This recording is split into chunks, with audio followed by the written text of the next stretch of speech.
Hey there, guys and gals, geeks and gamers. You're listening to the Nerd of Godcast, that place on the Venn diagram of life where Christ culture and nerd culture find sweet, sweet two-player co-op.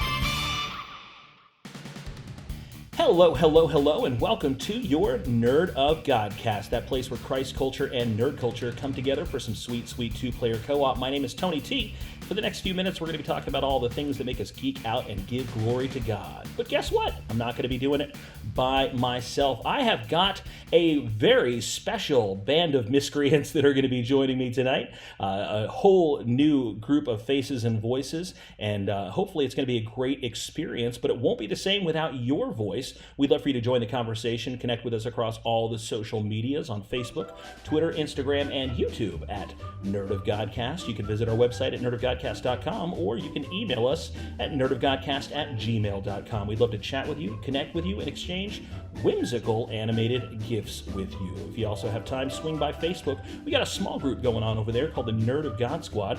We'd love for you to be a part of it. We're a pretty indiscriminate group, so if you send us a request, we're going to let you in. Nerd of God Squad on Facebook. Share some memes and live your dreams. Well, like I said, tonight we have a very special episode, very similar to the Justice League, or maybe better put, the Avengers. We are gathering a cadre of very powerful individuals, a sort of league of extraordinary Christian, geek, gamer, and nerdy podcasters, and it's my pleasure. Some of these guys I'm meeting for the very first time tonight, and I can't wait for you to meet them as well. Let me introduce our group tonight from the show Geeks Under Grace out of Fort Smith, Arkansas. You know him, you love him. It's Cody Armour. Welcome. Hello. Cody, how's it going, my man? So good. So happy to be here. Thank you. So good. We're glad to have you. From the holy city of Cleveland, Tennessee, he is your DM. Depending on if you're on his show, he's your dungeon master. If you're on ours, he's our Devo manager. From City on a Hill Gaming, it's Ryan Felton. I'd whisper whimsical, but I feel like Lise Maury would hurt me if I did that, so I avoided it earlier. That's right. That's her territory. That's her thing, and she is very territorial. Yes, she is. Also high. She's high? No, I was also saying high.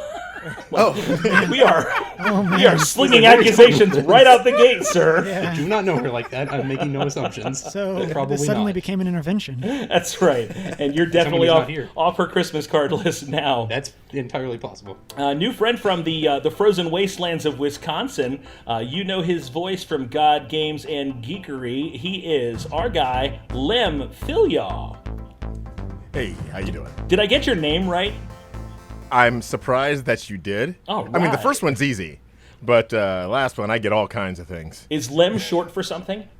It sure is. It's short for Lemuel. Lem- But how you only say my Lemothy. mom and my wife call me that, and only when they're ticked. Oh, okay. Lem it is.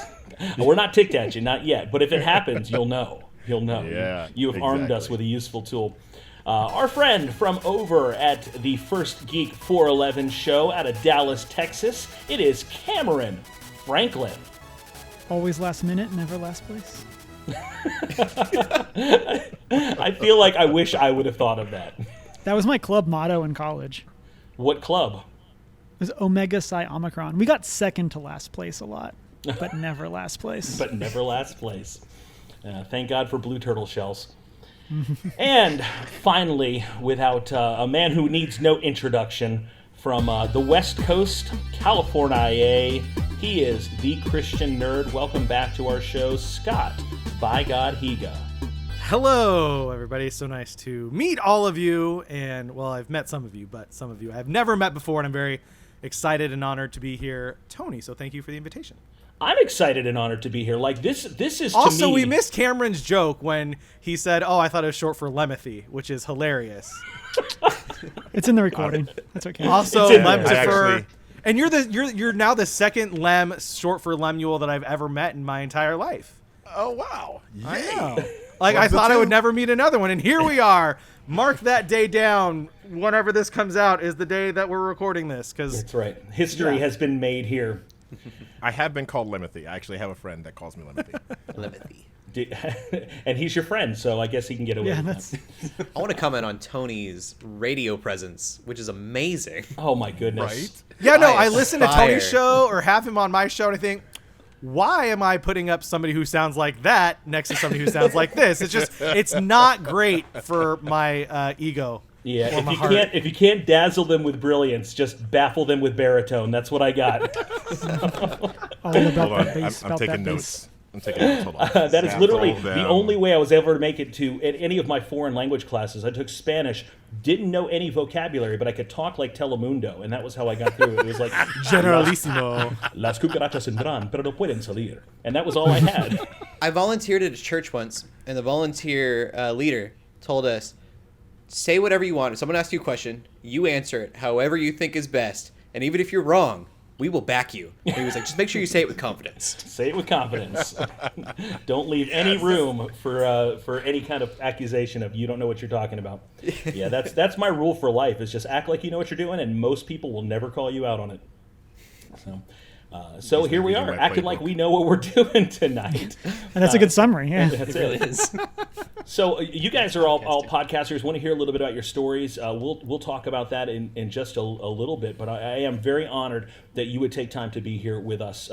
I say on my show, on our show, but really, this is a platform that we all share.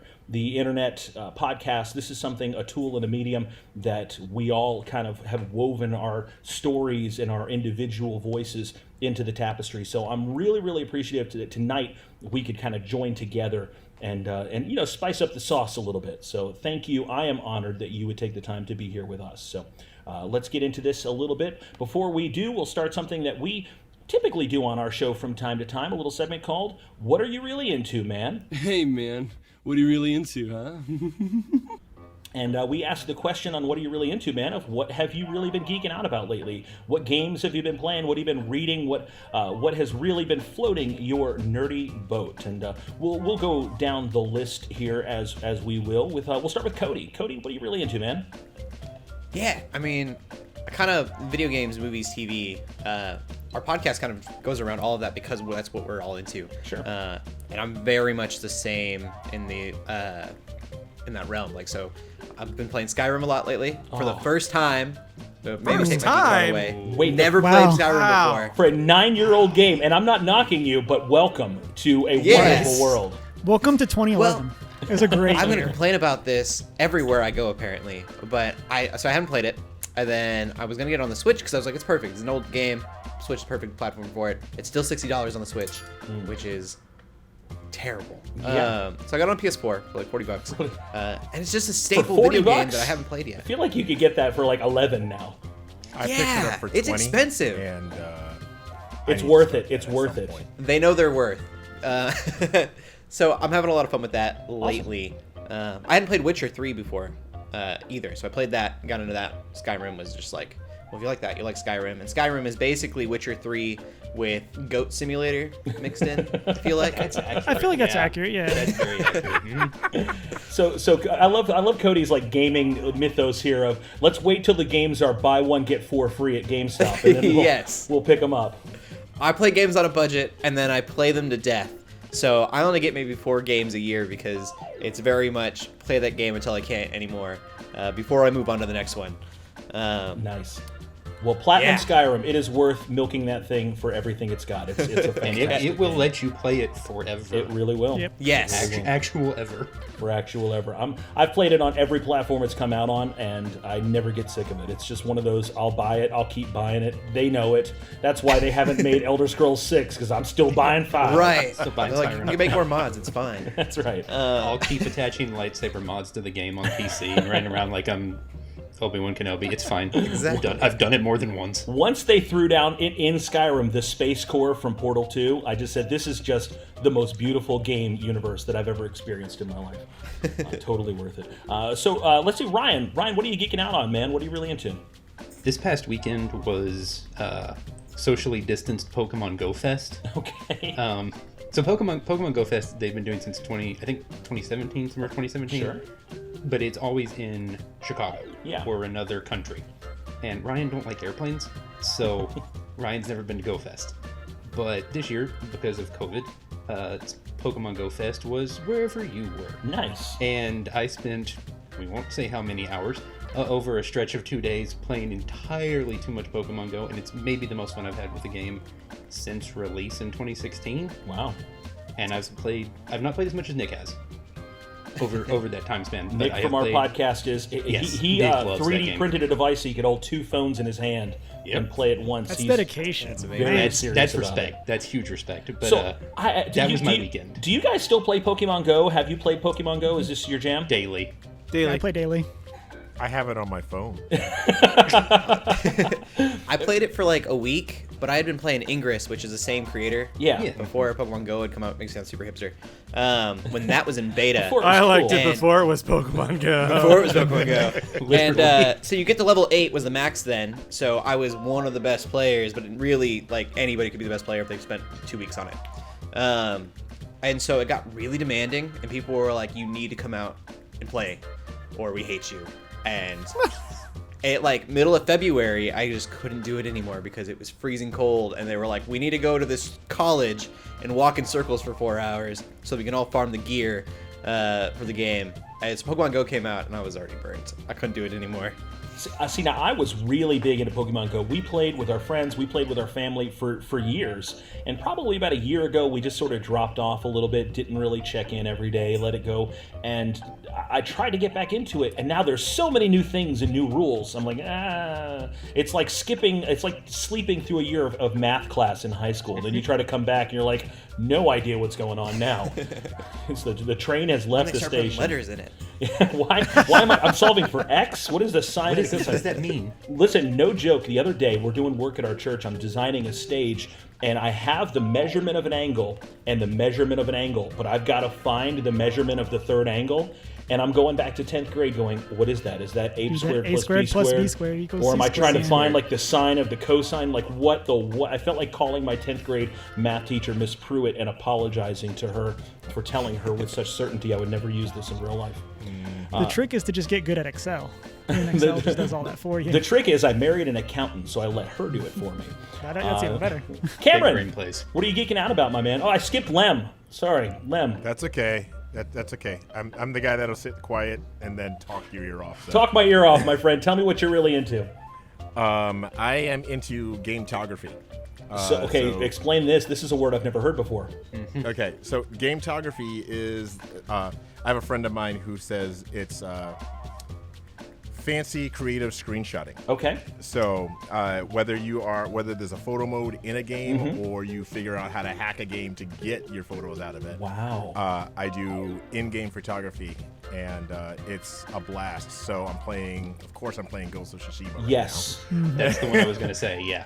Those screenshots are ridiculous. now. Yes. Yeah. Cody said he was going to buy it in 2028.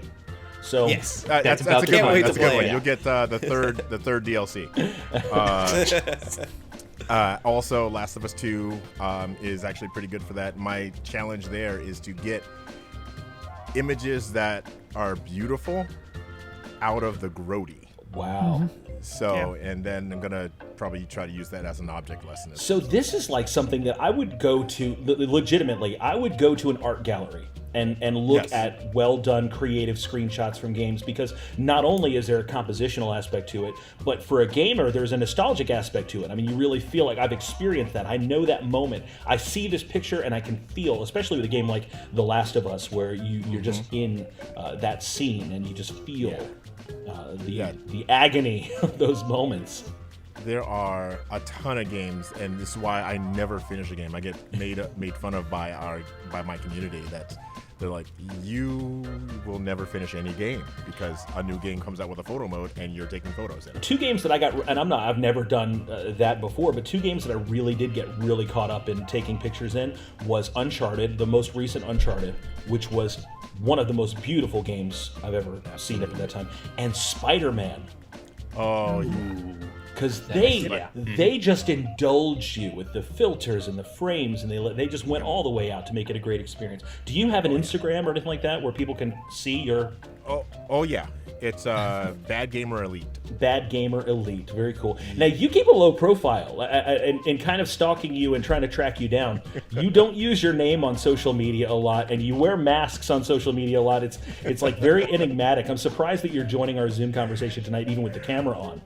So. Well, it's crazy. The only reason I have a mask on is because I am into the social distancing thing, just because, medically in our family we have to. Gotcha. And I take the photos in the one place that I go out once a week. I have a studio that I go to for work, and we record our president doing devotions. Okay. And so I mask up for that, Okay. and then since we have the background and the lights, I might as well Take some pictures. Well, it's a good thumbnail of the time that we live in. You can always look back and say, "Oh, remember the year that we all had to wear cups on our face? It was beautiful." You need to get back into Pokemon Go, because that's now something of a feature in that game. Is just the ability to using the AR features take pictures of Pokemon out in the world, and I've seen some absolutely absurd ones that people manage to pull off. There's some crazy ones. I have some friends that are completely into it. One of them, she is competitive. She does competitive Pokemon Go down in Florida. Another guy in Macau who him and his wife are always out doing it. So yeah, I've seen it, and I'm like, that's a lot of work, and I got to go outside. Yeah, and also you have to remember that Ryan is on Niantic's payroll, so he is. He's getting kickbacks. We talked about this, Tony. You're not supposed to say every time he says Pokemon Go, he gets $1. That's what it is. Or he gets an assortment of Ultra Pokeballs. I would rather have that than $1. That's sure. fine. Cameron Franklin, what are you really into, man? So, a couple of weeks ago, I finished The Last of Us Part 2. And so, I've since been slowly working my way through the collectibles to get the platinum for that. Because I'm not good at photography, so I don't mess around with the photo mode, so that doesn't take any of my time. Nothing to do but collect the things. Yeah, it turns out it's easy to not get distracted when you don't have talent. And so, so that's been the big one for me. Just follow the guides. So let me ask you, Cameron, and I have not played The Last of Us 2. I'm very gun shy on The Last of Us 2, because I know how these things just kind of ramp up the violence, ramp up the adult content, and boy, The Last of Us, the first 10 minutes of the first game was enough to make me just want to cry and never turn my PlayStation on again, much less playing all the way through to the end. Is this a recommended game from your perspective? Obviously understanding that there is adult content and people need to use their whatever the word is, their spider sense when it comes to 100% super ultra violence, and I'm still in the first or second act. Oh my goodness. I would say if you're squeamish about it, don't do it. There's content in it that I know is coming. I don't know what it is, but I know it's coming. Boy. I'm like, yeah, I can't. I won't stream it.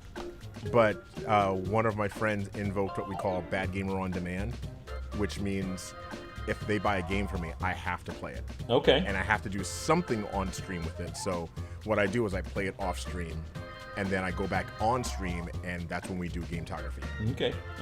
So in the scenes that I know are clear to do. Cameron, what's your thoughts? So, and maybe this is kind of just First Geek's perspective. So we're very much in the we'll tackle anything and we'll find Christ in it. And so from that perspective, and I said this to someone on Twitter, that The Last of Us is a game that everyone needs to play, but I understand why you wouldn't. That's a really good way of putting it. So to everything that Lim said, 100% correct. I completely agree with that. The game as a whole, it's definitely made me feel things that I don't know if a video game has ever made me feel. There was, I streamed the first 2 hours of it. And after I finished, I was chatting with my wife, and she's like, "Are you okay?" I'm like, "I'm just," I explained to her what happened, and then I'm like, "I'm just feeling things." And she's like, "I really want a greasy cheeseburger." I just needed, and she's like, and I went we had leftover meat, taco meat. I'm like, that'll do, I guess. Oh my goodness. The game just made me feel things, and throughout the whole game, that's very much the case. It's a great illustration of games as art. Yeah. And not everyone likes all art. Gotcha. And like and so that's kind of where I come down on that. See, now I feel a level of conviction because literally every game makes me want a greasy cheeseburger. Animal Crossing, fire up the grill. You know, like that's where I'm at. But you know, I'm just gonna tell my wife that I have to buy a PlayStation 4 because Cameron on the internet told me that I have to play it. So I'll tweet that if you need me to. She's not on Twitter, and she won't buy it. Scotty, I'm Right, she's a telling doctor's you now. right now, anybody, to me, and this is my perspective, but anybody at this point in gaming history, if you are a casual gamer or a serious gamer, I think the PlayStation 4 is the system to have. There's so much going on PS4. And The problem so is I don't play many- the system that I have. So When do we get to debate this? No, I'm not debating. I'm not debating. I think I like I love- Xbox because I'm Bill Are you an Gates' Xbox guy? guy. I'm a play where your friends are Sure, guy. I get that, and fair. I don't Right take now, a side. My friends are are on on PS4. Animal Crossing. I don't. Yeah, I There don't you take go. a side and put one system down. Accurate. Play the system that you love. Play the system that Yeah. works best for you, or play them all. Why not? Right? Like there's no limitation. It's not like you have to choose one or the other. But to me, there's like if you're a fan of like Spider-Man, The Last of Us, Uncharted, there's so many games that are specific to PlayStation 4 that are must-play games, like of this generation. More than probably any other console. So to me, I recommend it. And they're going to get cheap at the end of the year. So Yeah, they now's the time. do the thing. Scotty, what are you geeking out Yo. about, man?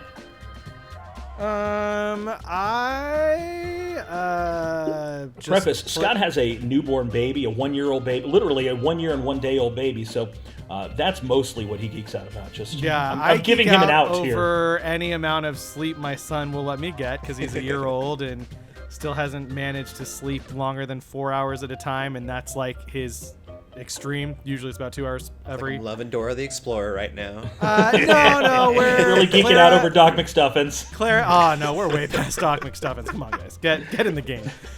We're on to Hello Ninja right now. Ooh. And I've been really into the Descendants because my daughter watches them, and That got a gasp from Lem. like they're like okay, like they're not great, but the music is legit. Like there's I some. so want to watch it. I watch it with you. I'll watch it. Like the music, like there are some legit bangers on those soundtracks. Like they're Okay, so good. Lem, you have to play a bad game if someone gives it to you. I think you have to watch a bad movie because Scott just gave it to you. They're not bad Oh, though. Like man. they're okay. They're totally fine. Like I haven't watched a lot of sucker for a DComs, musical. but they're good. The music's good. But I actually literally just started 2 nights ago playing Fallout 3. Speaking Oh, of games great. that are older than Skyrim, because I've had it First platinum. for a long time and it's been sitting there. I'm like, I want to play a video game, so. And I've already played Skyrim, so I'm like, why not play Skyrim in a post-apocalyptic world with Oblivion's game engine? Okay, that sounds like a great idea. So that, and I've been reading some Shang-Chi comics in Marvel Unlimited. Kind of getting ready for the Phase 4. Yeah, doing my best. And 70s comics are tough to read, They are. especially given, you know, racially charged language is quite different in 1976 as it is today. Yeah. So, like, they're just, like, throwing Chinaman out there like it's, you know, the railroads in, like, the 1800s. I'm like, that's a bit much, Marvel. But, you know, his dad's name is Fu Manchu, so there's some issues there that they'll probably have to resolve in the Yeah. movie. Yep. But, you know, Started Marvel Cameron Unlimited, read those, and he said afterwards he felt like eating some greasy pork lo mein. I don't know. Yeah. Dude, you just gotta do what you gotta do. Very strange reaction. That's cool. Yeah, I just finished, and I know since we're talking about being late to the party on some things, I just finished Avatar: The Last Airbender over the past 2 weeks. Never watched an episode. man. Watched the whole show. You should For the see the first looks time? that I just got. Yeah, Are you a fan? I love it. Yeah, it's a great show. So you can, So can you good. not be a fan? Is that even possible? Yeah, I mean, I've I'm never watched an episode. I've it's not What? watched all of it. I've What? watched a good amount of it. but It's never worth a finished it. watch. I can see why if you watched it for the first time when you were 10, your mind would be blown because of, oh my goodness, he's a bad guy, but we still kind of like him and sympathize with him. So, you know, there's different things that we've seen done other places That's what I'm hoping better. my kids think about me. He's kind of a bad guy, but we sympathize. He's a bad guy, but he's not a bad guy. And I just finished playing through Jedi Fallen Order. on my PlayStation, which is... Dragon Prince is your next assignment. You know, I put it in my Yes. queue. I feel like Dragon Prince, I saw that and I said, Dragon Prince looks like it's really trying to come off as like Avatar The Last Airbender. Same creator. This is what you watch next. Is it the same creator? Yes. Okay, well that makes sense. Yeah, And I got it. Sokka voices the guy that voices Sokka voices the main character in Rock and Dragon roll. Prince. Yes, Callum. And he finds a Oh. boomerang at one point. Does he really? It's amazing. It was one of my Subtle. favorite moments. Perfect. Well, I will. It's in my queue, and now I have to watch it because Cameron told me to. So, Weird. Put Cameron's Avatar got a back lot in of your power queue. on You're this welcome. podcast. yeah, I know. Cody Buy a and Cameron. PlayStation Listen, 4. Watch this show. when Anything Cody else, and Cameron join up and say, you have to watch this, I'm like, I can't not watch it now. Can I send you a rundown of Hashtag my coming life, on. Cameron, and you can tell me what I'm doing wrong? I'd That's right. appreciate that. And Please, then I I'll mean, I have search strong things somewhere. opinions, so I'm Yeah. happy to share them. I'll So fix everything. if you want to let us know what you're geeking out about right now, please use the hashtag Cody and Cameron, and they'll let you know if you're right or wrong. So, but do that, please. Let us know what you're geeking out over right now, what you're really into, and we'd love to find out what is floating your nerdy boat. Let's move on to something. It's another kind of pillar of our podcast here, but because of Corona, we've been remotely recording and we've put it on hold for a little while. But by golly, it's time to dust it off and bring it back. We are going to be talking about a segment that we do on our show called The Best Thing Ever, where we create a bracket system of 16 entries, different topics. We do one per season, and this one, we've been comparing Star Wars characters, non-droid Star Wars heroes, to be specific. We started out with 16 entrants. We are now down to the final 4. And what I'd like for you guys to do right now, discuss, debate, and decide. Help me to come up with our final 2 that we're going to be able to vote for on our Nerd of God Squad page on Facebook. So I'm going to give you guys a two different pairs, and you're going to discuss and debate who is the best character. Not necessarily who would win in a fight, but which of them is the best character, the more iconic, the more lovable, the more likable. Everybody cool with that? Yeah. All I right. have Yes. concerns. There's no way the internet will get upset. No. This is gonna be fine, I'm Everybody sure. will immediately come to consensus, and there will be harmony and peace in the world. This is the Star Wars version of buying the world a Coke. Here we go. Round 1. Right now. Buying the Obi-Wan world some Kenobi. A Coca-Cola. It's a beverage. Oh, sorry. It's an ad campaign from the 1970s. Not the that Devil's Don, Dandruff. Don Draper came up with. Don't worry Bandito about Blanco, a name for the. I just came up. Sorry. it. Obi-Wan Kenobi. Old Ben. Stop talking about drugs. This is a Christian podcast. Sorry. Tony, why do you invite me to these things? Do I have to call Alicia? Tell her to spray you down?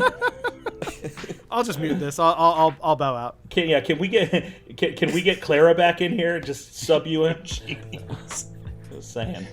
All right, take 3. Obi-Wan Kenobi versus Luke Skywalker. You can come up with whatever version of Obi-Wan or Luke you want. You can have the old man in the robe. You can have the young general in the Clone Wars. You can have Luke Skywalker, the whiny boy that wants to go to Tashi Station, or Jedi Master Luke Skywalker. You can even have old Luke Skywalker that throws lightsabers off of cliffs willy-nilly. But Obi-Wan Kenobi, Luke Skywalker, which is the better Star Wars character? And go. I argue that they're both terrible Jedi. That's somewhat reasonable, depending on what period you're talking about. To be He's not fair, also wrong Luke about Skywalker that. never had a real teacher. That's So true. Or that's a more real like dad. one. There. Just saying. Yeah, Also so that. Do we know that Obi-Wan had a real dad? Oh. Do we? Do we consider? I don't know how far back we go in the books. Like how much of the books dig believe into the that books kind do. of Yeah, I thing. guess. Are we talking books do not count, books? right? or- At least because Obi-Wan books had count. Qui-Gon Jinn. At least he had That's that. not nothing. That's certainly a master. And I do like saying hello there. Hello there. As often as possible. That's I mean, that's Luke a almost stressful killed his one for me. nephew because he had a bad dream. So I feel like That is the most like. I mean, to be fair, It's such a the weird description. of Jedi that them. Obi-Wan trained killed a bunch of younglings because he That's had also it's true. true. So Yeah. Again, Obi-Wan, not great at Jedi. So, but here's the thing: are we talking who's better as a person or as a Yeah, Jedi? this isn't a morality play. I mean, there's just who's the better character? Who better embodies a character that you say, yeah, I can get behind that guy?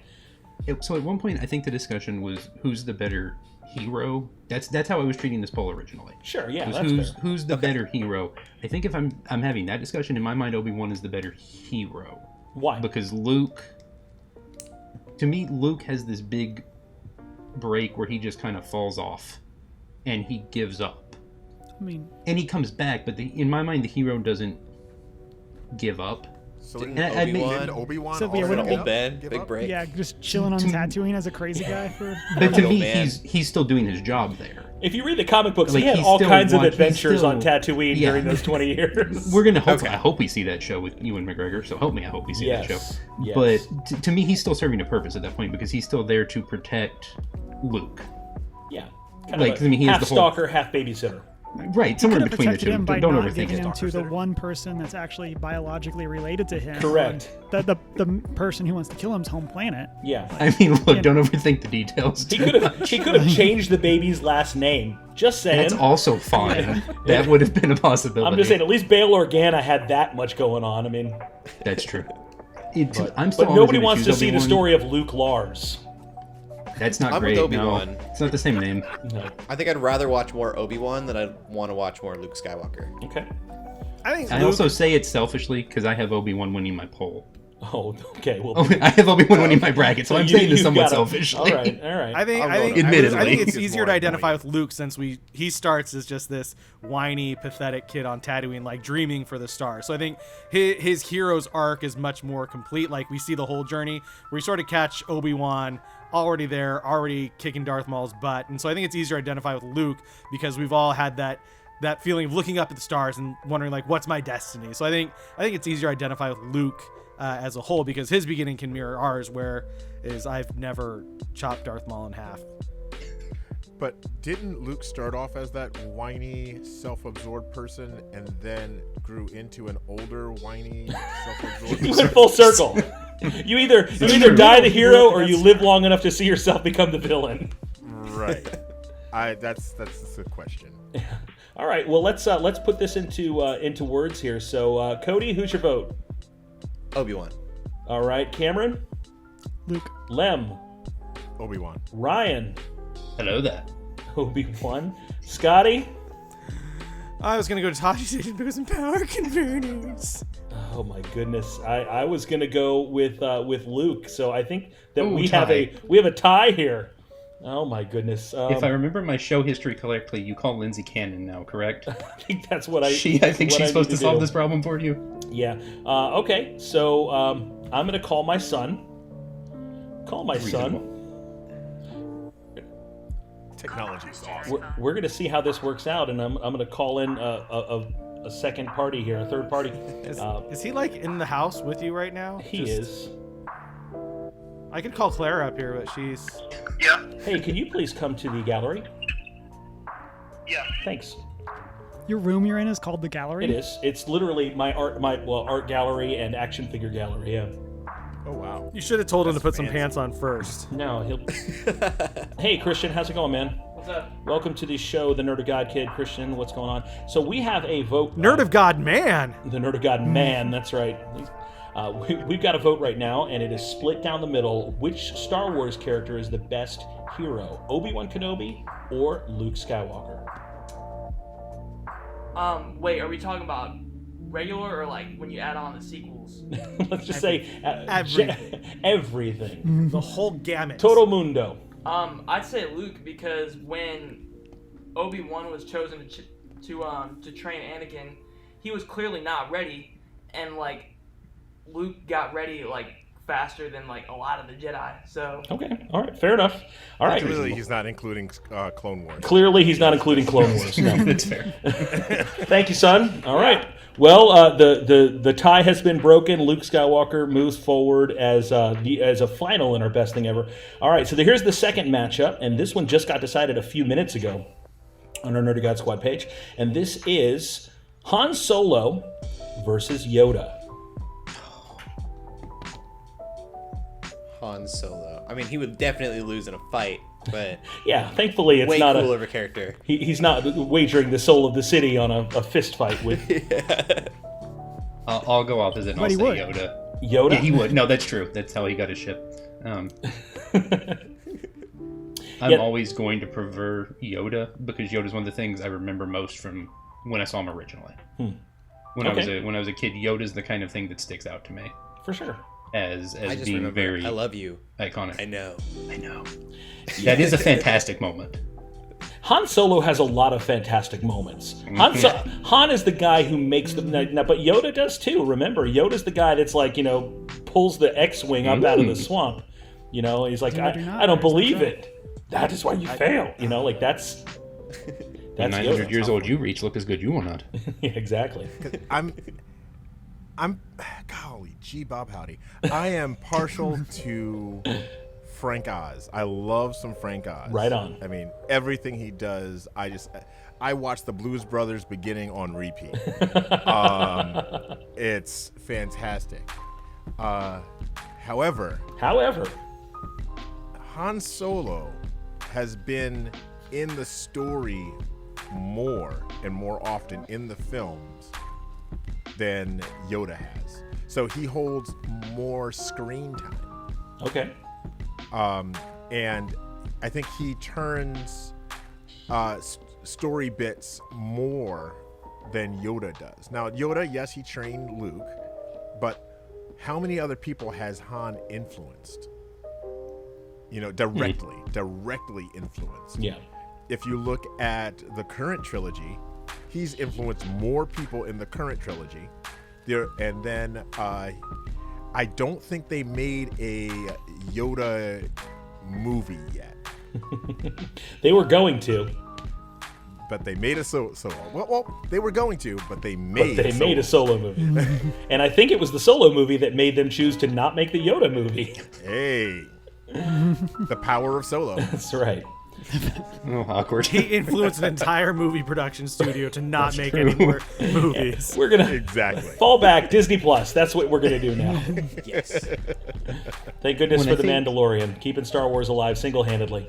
This is the way. That movie could have been Star Wars' Firefly, and they chose not to, and I'm real mad to this day. Have you guys have all seen Solo? Yes. About half of it. You only saw first half or second half? First Middle. half. I'm going to ruin the second half for you right now. That's fine. One of my biggest problems with the Solo movie, and this is not with the Solo characters, with the Solo movie, was at the end when you just kind of had the random appearance of, I'm Darth Maul. Look at me. I'm in this movie. Look, I'm shooting off my lightsaber while I'm on a phone call, just because, in case you didn't remember who I was, right? Maybe setting up a sequel, like Solo versus Darth Maul. But if Solo had to fight against Darth Maul or had a run-in with Darth Maul and could see all the things he could do, then he wouldn't have showed up in A New Hope thinking that the Force was, hokey religions, ancient weapons and hokey religions, whatever.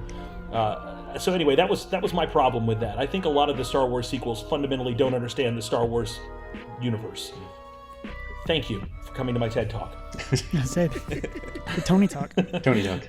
So okay, so let's see, who do we have? I mean, Han Solo, iconic. Yoda, legendary. What do you think, Cameron? I'm just saying, no one's buying baby Han Solo toys. That's true. Nobody's buying baby Yoda toys either. That's right. Because they're all sold out. Every time Harrison Ford has a kid in a movie, they make us hate him, right? Between, you got Kylo Ren and Shia LaBeouf. I don't know. Cody, what do you think? Jean-Luc Picard. Make it so. Solo. Make it so.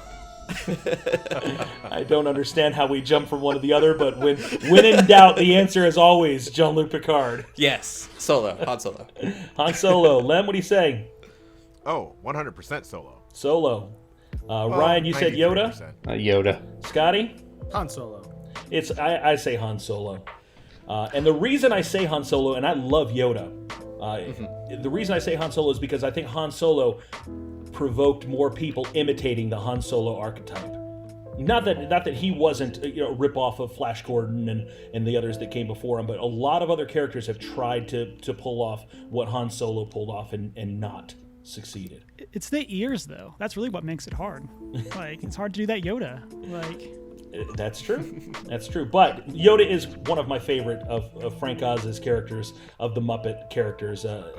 When he showed up in The Last Jedi, to me, that was the single best part of The Last Jedi. It was like, I love Yoda. He's amazing. So it looks like moving into our final round, the League of Nerdy Christian Podcasters here has decided Obi-Wan Kenobi has been eliminated and Yoda has been eliminated, so our final two is going to be Luke Skywalker versus Han Solo, the ultimate battle of our time.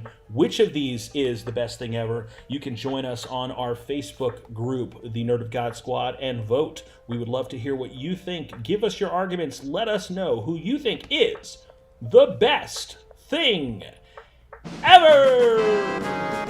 It's literally a conversation that could have been had in the 70s too, which is kind of crazy to think about. Oh, yeah. That's true, yeah. I was to say, whoever would have guessed that two of the main characters from A New Hope would have made it to the finals? Yeah, now, it's crazy. Now, all the characters that we have eliminated from this, I mean, we started out with The Mandalorian, Poe Dameron, Finn, Rey, Lando, Kanan Jarrus, Ahsoka Tano, Cara Dune. I mean, we try to give everyone an opportunity, but it all comes down to the greats. I mean, it all comes down to, you know, Hamilton and Burr.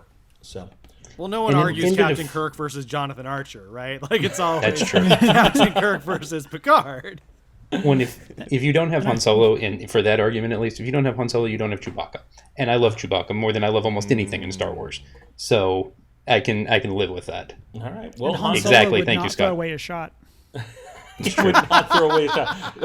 But unless George Lucas came in, and you know what? Never mind. Not important. Not important. Not important. But enough about Star Wars characters. Let's talk about you characters, man. I want to hear from you guys. We've all come together tonight, and I want to know your story. Tell us a little bit about what it is that you do. Introduce us to your show and kind of what your ministry looks like. And we'll go down the list as we have been tonight. Cody, tell us a little about Geeks Under Grace. Yeah, I'll keep it short, just a couple hours. Sure. Tape is free, man. Let it go. So we do the Geeks Under Grace podcast, and we've been doing that for about 3 years now. But before that, Geeks Under Grace has been around for about 6 years. Wow. It started off as Cross Console Gamers, which was a video game review site from a Christian perspective, and they realized that they wanted to review other things as well.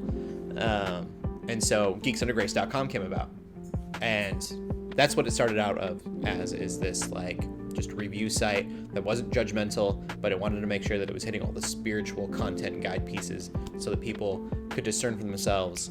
And now it's become this like crazy weird movement. We have 60 volunteers. We're a 501c3 nonprofit. We've got these huge online communities.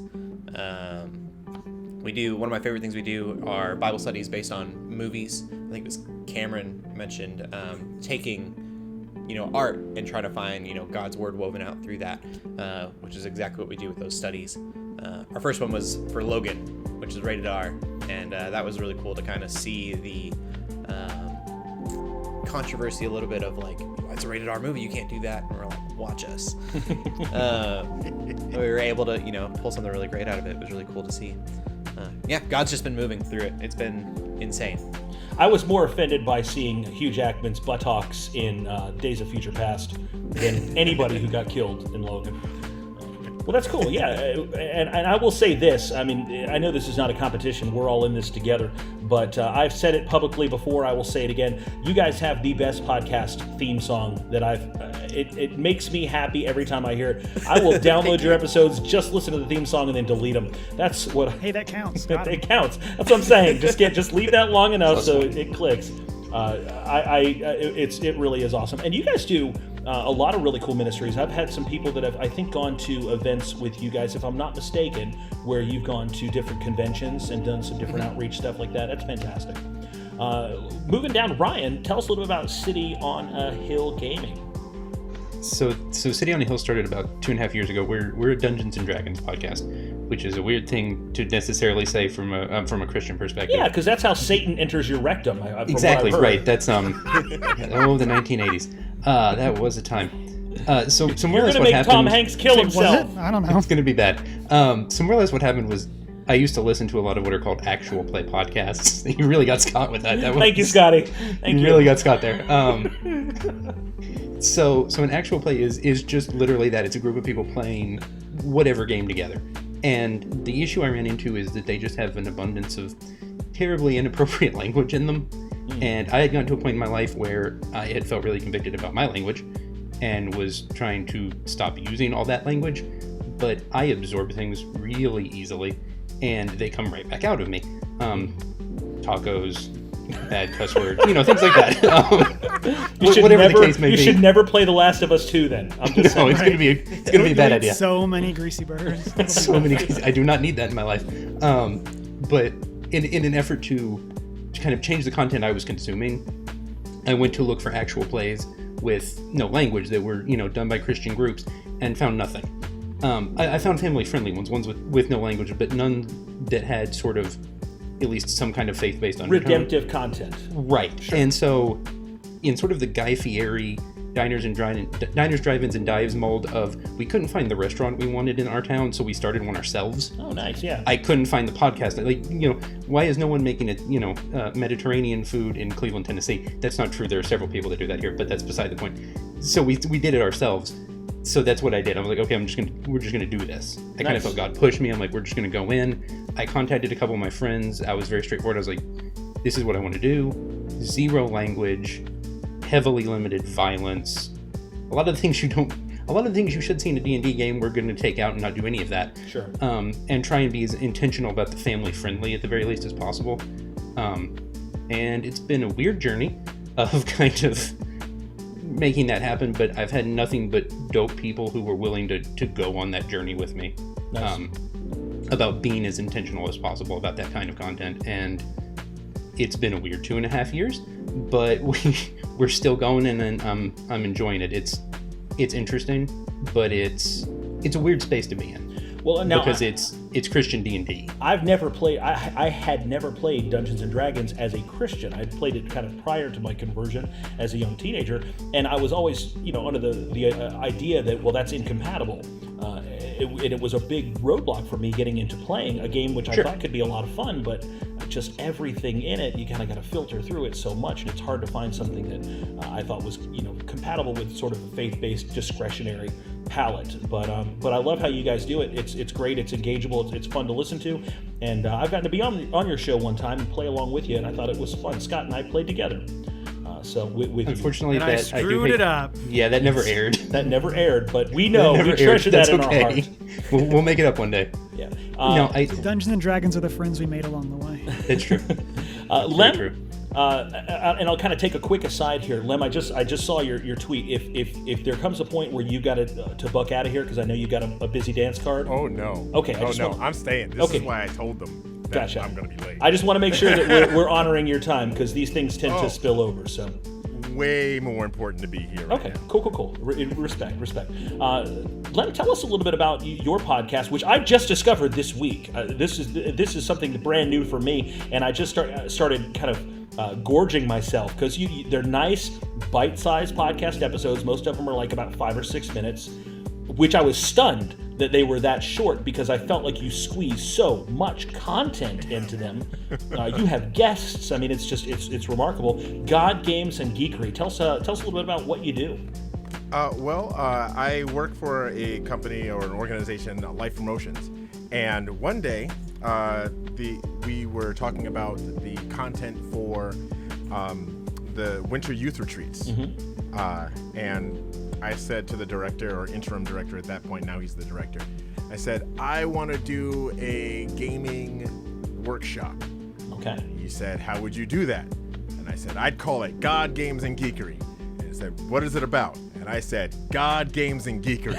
It's in the name. What it's called is what it is. And he said, let's go. Because Nice. he loves God. He's such a big geek. He loves playing video games. It's like, if you can make this work, this is going to be fantastic. Great. So, isn't it nice to feel supported?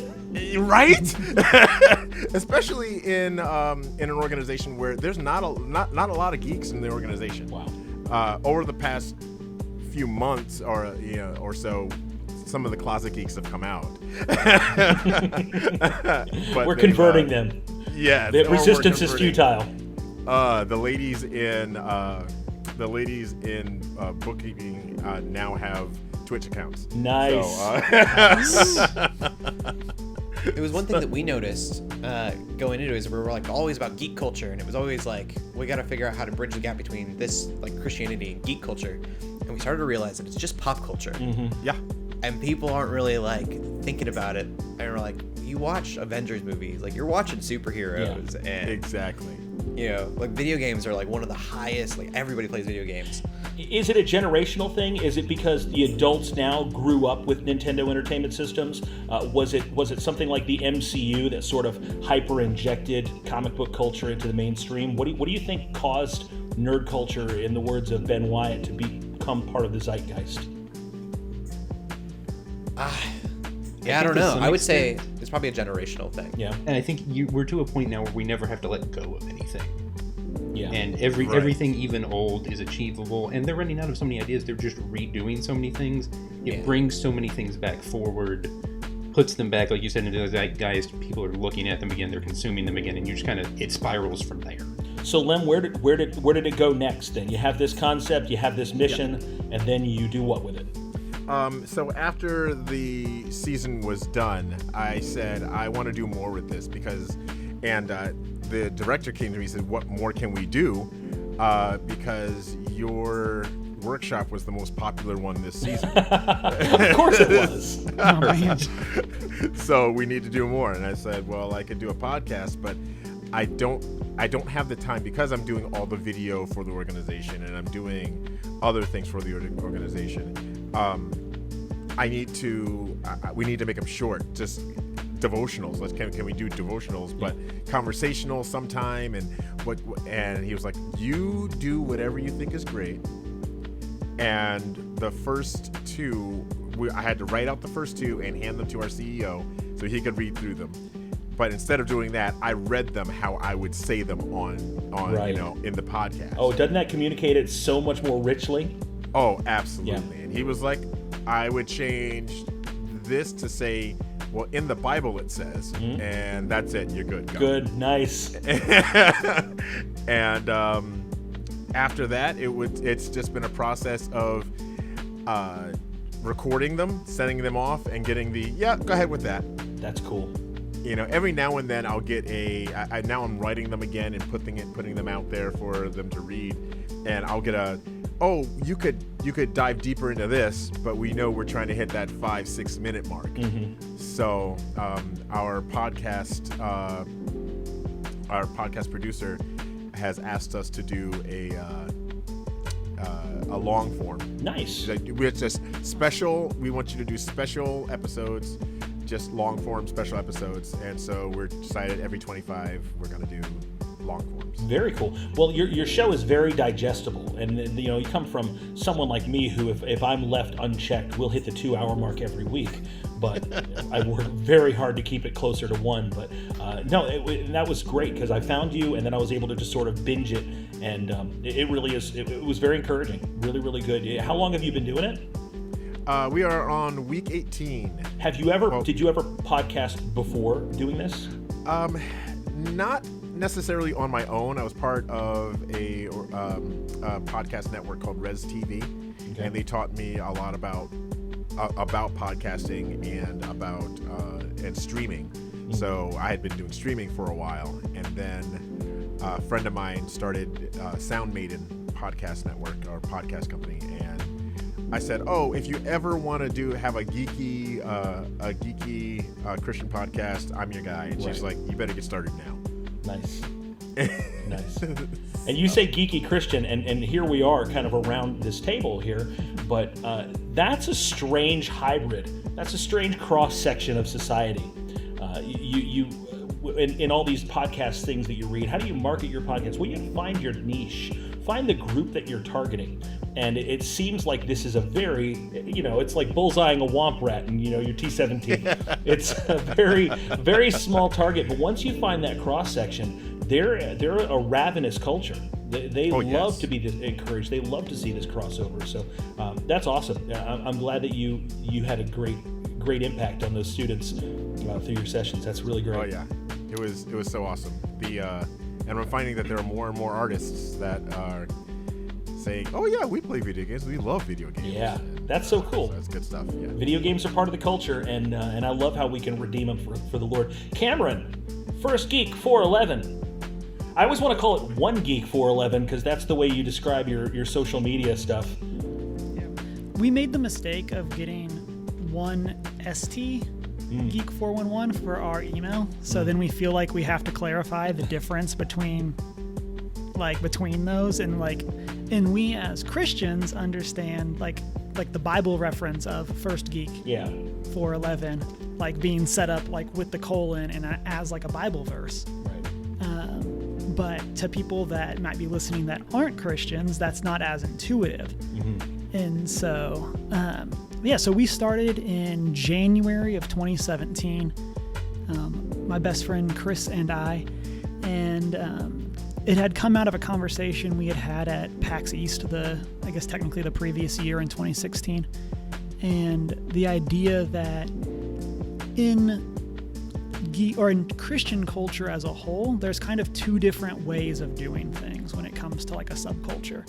There is either the it's all bad, ignore it, mm-hmm. or the like you got to Jesus juke everything. Yeah, definitely. Like we're not that great like as a more like national Christian type thing mm-hmm. at finding that line of saying let's be in the culture, like that kind of, you know. You say Jesus juking, and I'm thinking of like gaming when like Auntie would give you the Nintendo cartridge with here's Bible adventures for your Nintendo. You could grow in the Lord while you play games. It's like, this is trash.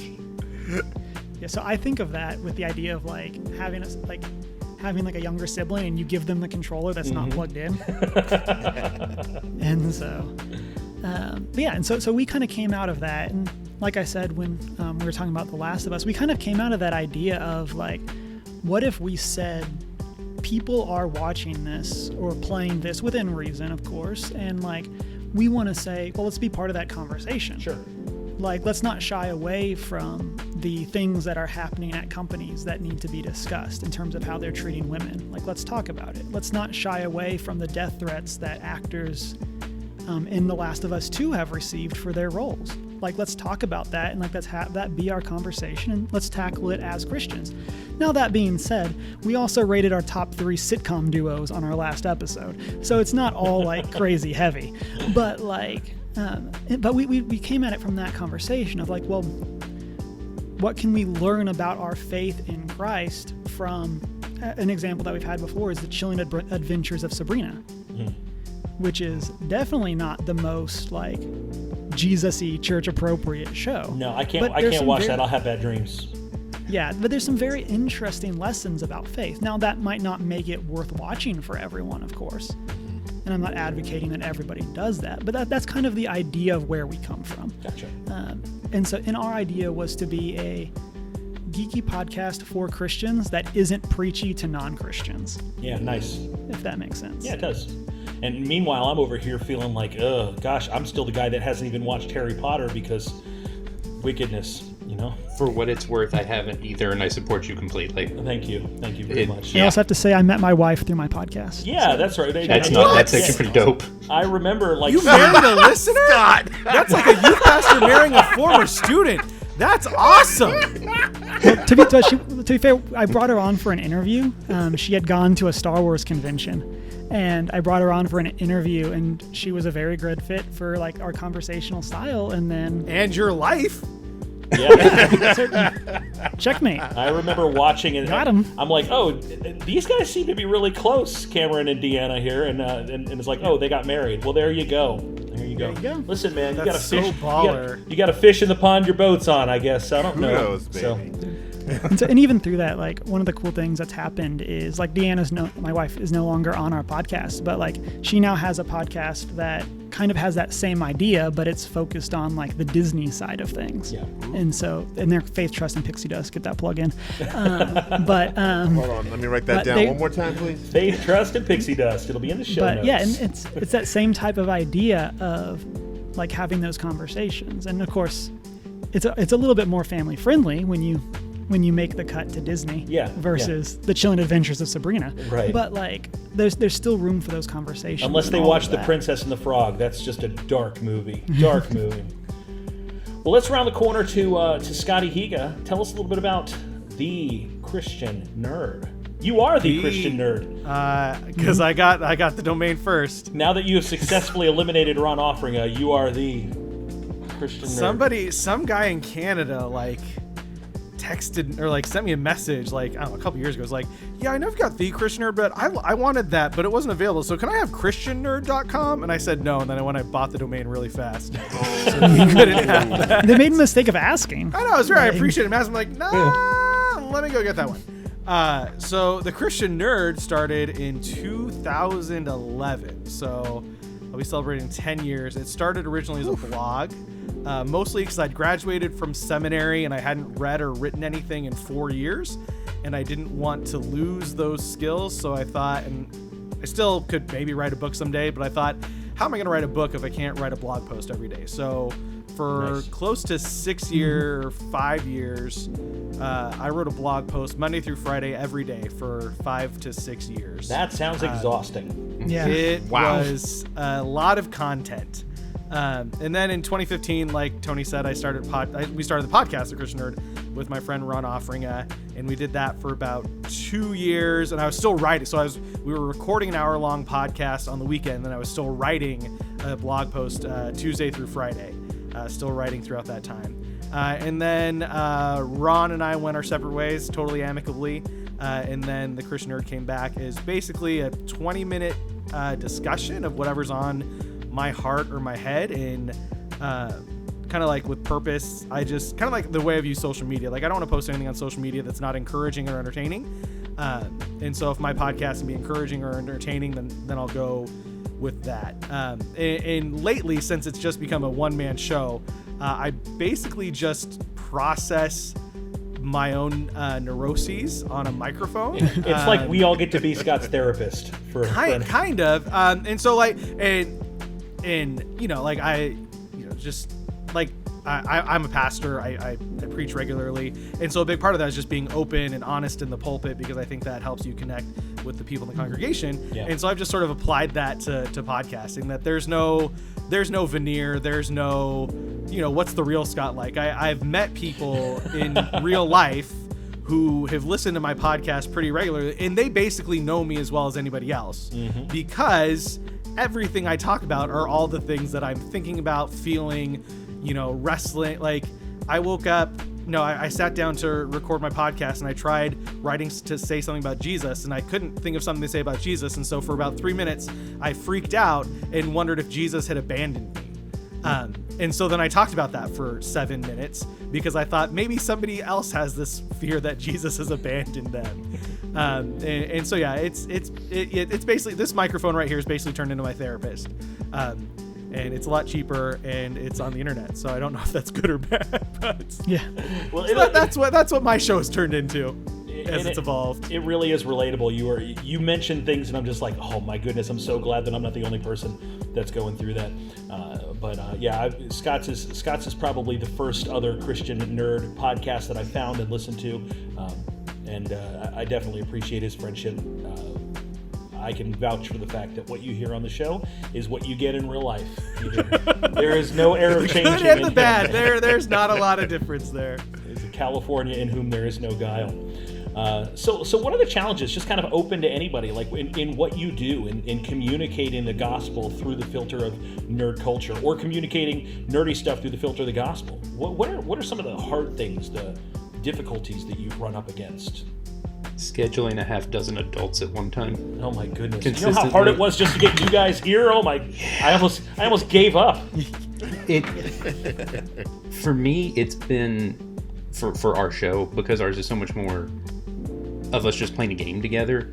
Finding the spots where I can make decisions that do something with our faith. For us, it reflects more in what we don't do. Okay. Like, there are certain Dungeons & Dragons has a lot of classes that you can play, and I've just taken some of them out because I'm not comfortable with them from a content perspective. Right. Words like Warlock are very not comfortable to a Christian audience, necessarily. Cameron's fine with them. Yeah, well, I mean, you do what you gotta do. And he said it was okay. I also accidentally, played a druid on City on a Hill. So Druid I'm okay with. Druid I take less issue with, but it's funny, he doesn't look Druish. Oh, there it was. It's that weird process of finding. I still haven't figured out exactly where to put God in all of it. That's a continuing thing for me of where is the line of putting God into fantasy. Sure. Are your paladins specifically Christian paladins? So our system in and of itself, I have just hard forced into being monotheistic. There has been some conjecture and conversation over my approach to that. So you're a little more Middle Earth than Narnia. Gotcha. I am definitely a little more Middle Earth than Narnia. You're correct. And it's one of those things where it's like, I don't just want to use the word God when we're playing, because I feel like inserting God into a fantasy system just with using that word is something I've struggled with, so I've tried other approaches to it. I made the choice to use the word Yahweh instead. I don't know that that's better. Your mileage may vary. That's one of those things where like I'm still trying to find that spot of where God fits in. Gotcha. Yeah, that's a challenge. For what we're doing. That's been a struggle for me for basically this. I'm not gonna say the entire time, probably the last 6 to 8 months as I've actually thought about it and had people say, hey, about that thing, and I'm like, maybe that requires some further looking. But Ryan, you create relationships with people because you're sitting down around a table with them and you're playing and you're having a shared experience, and I think that relationship opens up a lot of doors for you as well. So don't take that for granted. Sometimes the content doesn't come in the actual interaction. The contact comes in the journey that follows. So sure. Be encouraged by that. What about the rest of you guys? What are some of the challenges that you've come across in your podcast, in the ministry that you've done in reaching out to nerd culture? I know for us. Oh, go ahead. Oh no, you're alphabetically before me. Okay. I was trying to think of like a good answer because you guys all have good answers for stuff. And I think the biggest thing for us has been that we're, like I said, this organization has really kind of grown out of our hands, and so it's all online. We literally have we're based out of Washington. I probably shouldn't say this, I don't know if it's legal or not. We're based out of Washington as a nonprofit, but we're only one of us lives in Washington, and then everyone else is everywhere else. And so the idea, it's a spiritual issue, but also a logistical issue of not having a central office to be working out of makes it super difficult. But I think the relationships as well. There's just something about when we actually get to meet in person. And some of us have been fortunate enough to do so, and that's been so awesome. But I think as great as an online community can be, I really do wish that we had more of a knit, in-person community as well. And I didn't realize you guys were so spread apart. That brings a little more clarity to the need for the organizational structure that you have. Yes. Yeah, interesting. And you said you have how many volunteers? 60? 60 last I counted. Workplace is saying that we have 90. I don't know how accurate that is. If so, I need to introduce myself to a few people. There's pastors in this country that would sell their firstborn child to have 90 people in their congregation. And you got these volunteers for a podcast, for a ministry that you're doing. That's pretty extraordinary. Yeah, it's insane. I mean, they're doing stuff most of them are writers, and they're writing these articles that we don't pay anybody to do that. They're volunteering their time as these super skilled writers to put in these very detailed, critical reviews. I swear some of them work harder than I do at it. It's really crazy to see the passion. That's awesome. Passion makes all the difference in the world. Lem, what about you? You were going to jump in with your challenges? Yeah, I think my biggest challenges come from being such a young podcast. You guys are way ahead of me. Scott, I hope I get half of what you've done. No, you don't. Mileage may vary. But I would say recently there's been a switch of how I choose my topics for the content. As doing a podcast sponsored by an organization, and basically technically owned by that organization, I was doing my own thing, and then we have our president who does these themed devotions, sure, and all the other branches were doing doing things around these themes. Synergy, Liz Lemon. Right? Synergy. And so I took it upon myself. Nobody said to do it. I just said, I think that if I'm going to be doing this and we're part of this organization, I need to be doing topics according to what everyone else is doing. Sure. And that sounds like that's a challenge. It's a huge challenge because I could write all day about Overwatch. Mm-hmm. All the things about Overwatch. I could write all the things about Warcraft.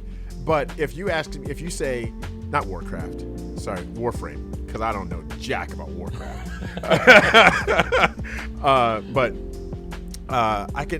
But if you say, all right, Lem, this week we're talking about joy. Oh man, I got to write about joy, and this is not the joy week for Lem. Yeah. Wow. You know. But I have to write about it. Thankfully, we have a content producer team that is all about, okay, these are the verses we're going to be talking about. These verses we're going to be using. And I would say it was right after the Overwatch series that I started to use those themes. And it's been a challenge, but it's also helped me grow. You know, so, and I don't know if you guys know the Enneagram. Yeah. Yeah. I'm a 7, and a 7 says, "Oh, this sucks," but here's the thing that makes it okay. You know, and so that's what I did, and it's. But oh darn it, you know, open door policy was rough. Yeah. Yeah. And, you know, I think there's great covering in being attached to an organization, but that, you know, also it's great power and great responsibility, you know? Yes. All right. Thank you for that. I'm going to use that in something. By all means, that's yours on the house. It seems like a great quote. Yeah. I'm glad I wrote it. Where'd you come up with that? That was beautiful. You know what? I got a million of them. Scott, what are some of your challenges?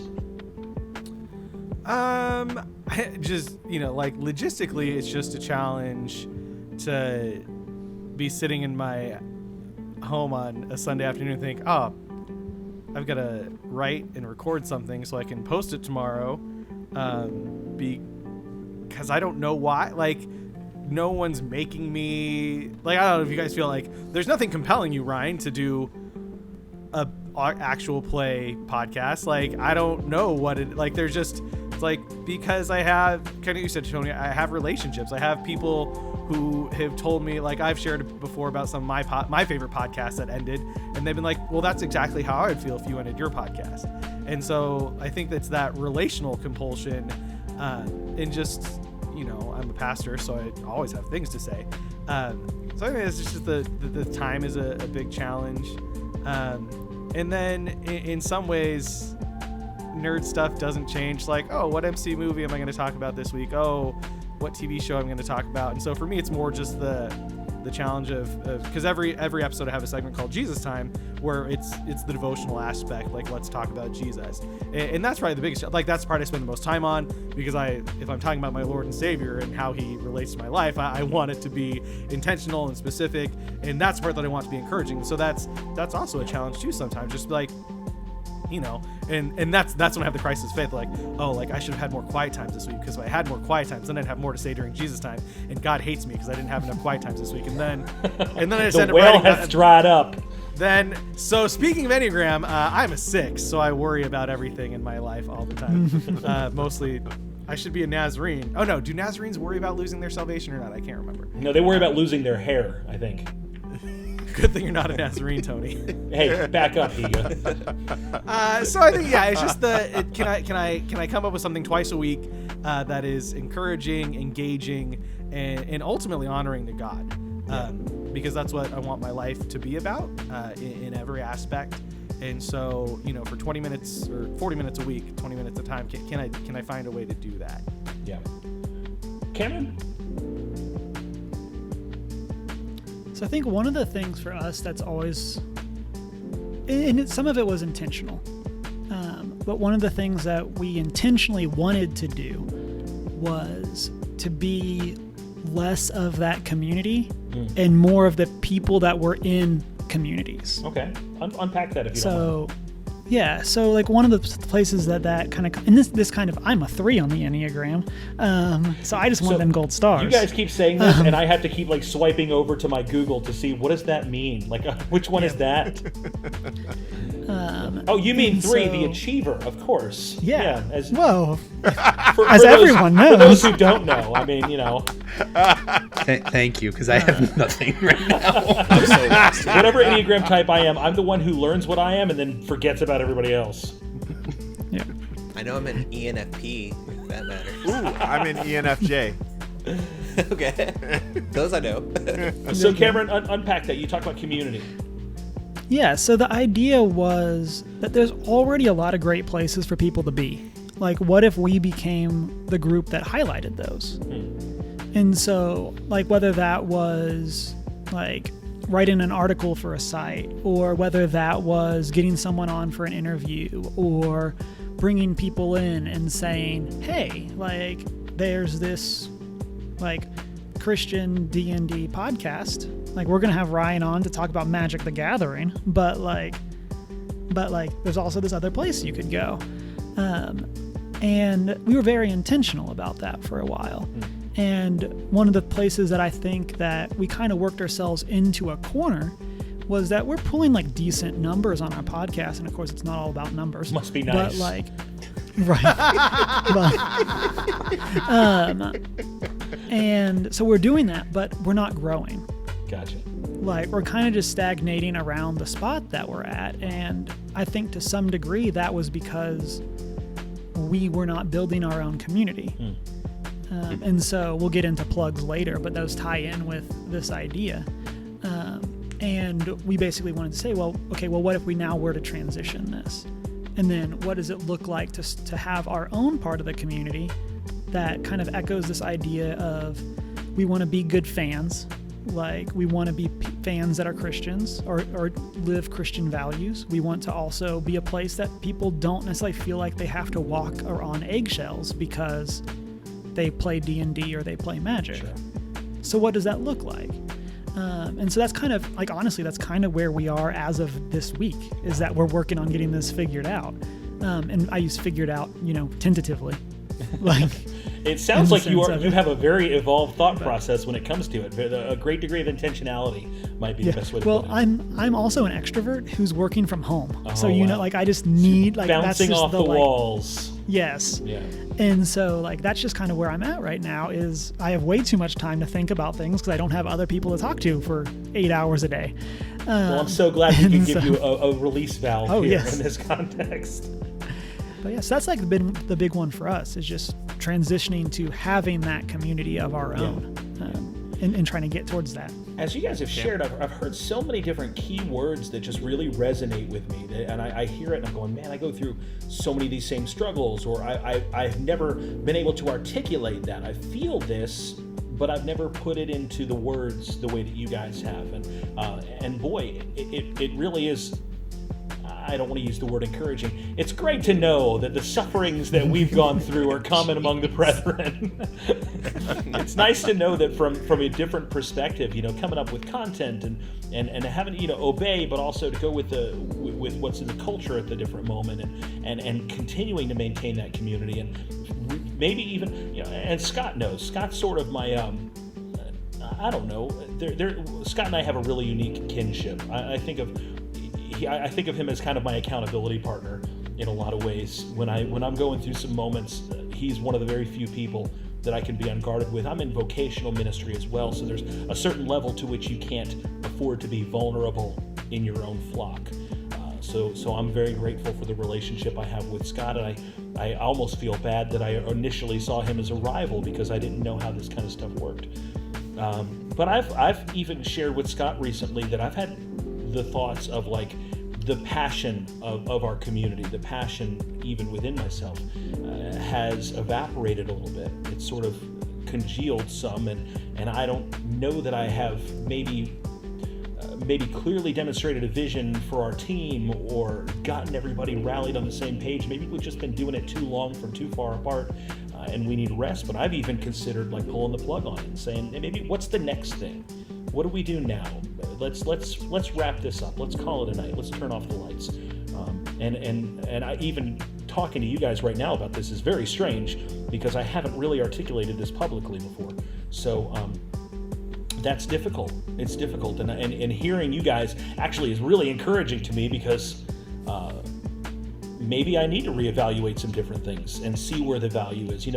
Maybe I need to think about the community, think about the people that if my show that I liked and listened to was gone, I might feel like there was a little bit of a void in my community too. I just want to ask Tony, how long has this podcast been going on? 5 years. 5 years. Yeah, almost to the day.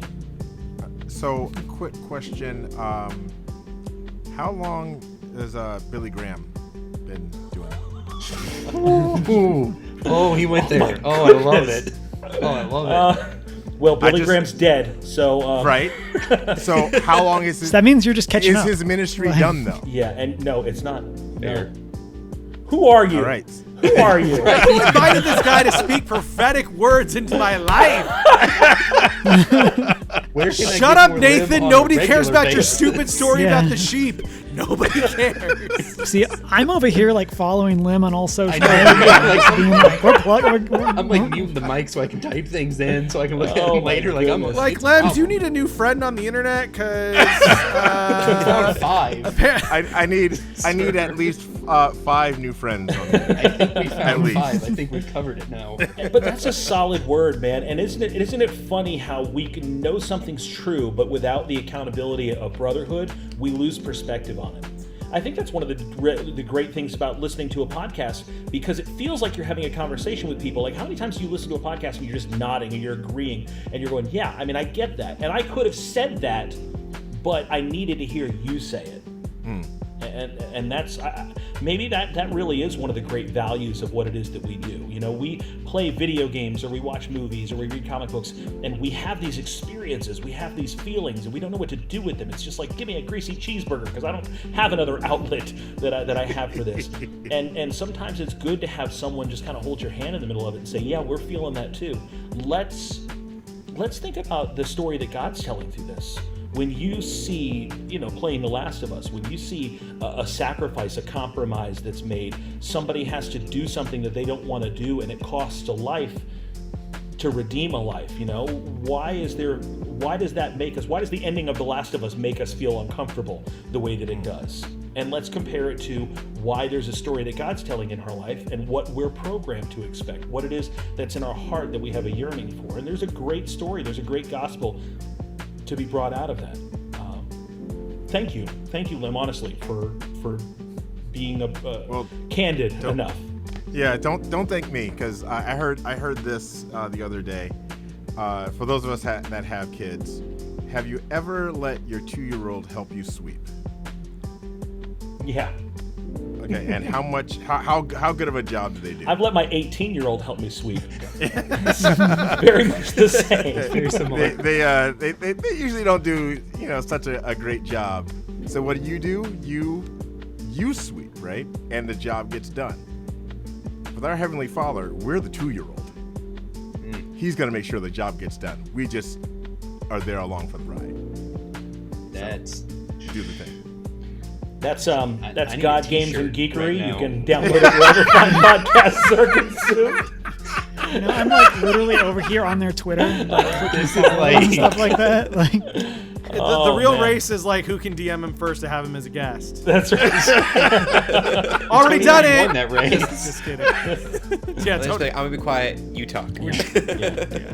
What a great encouragement. And let me just tell you, I've listened to all of your shows for either a while or for 2 days, Len.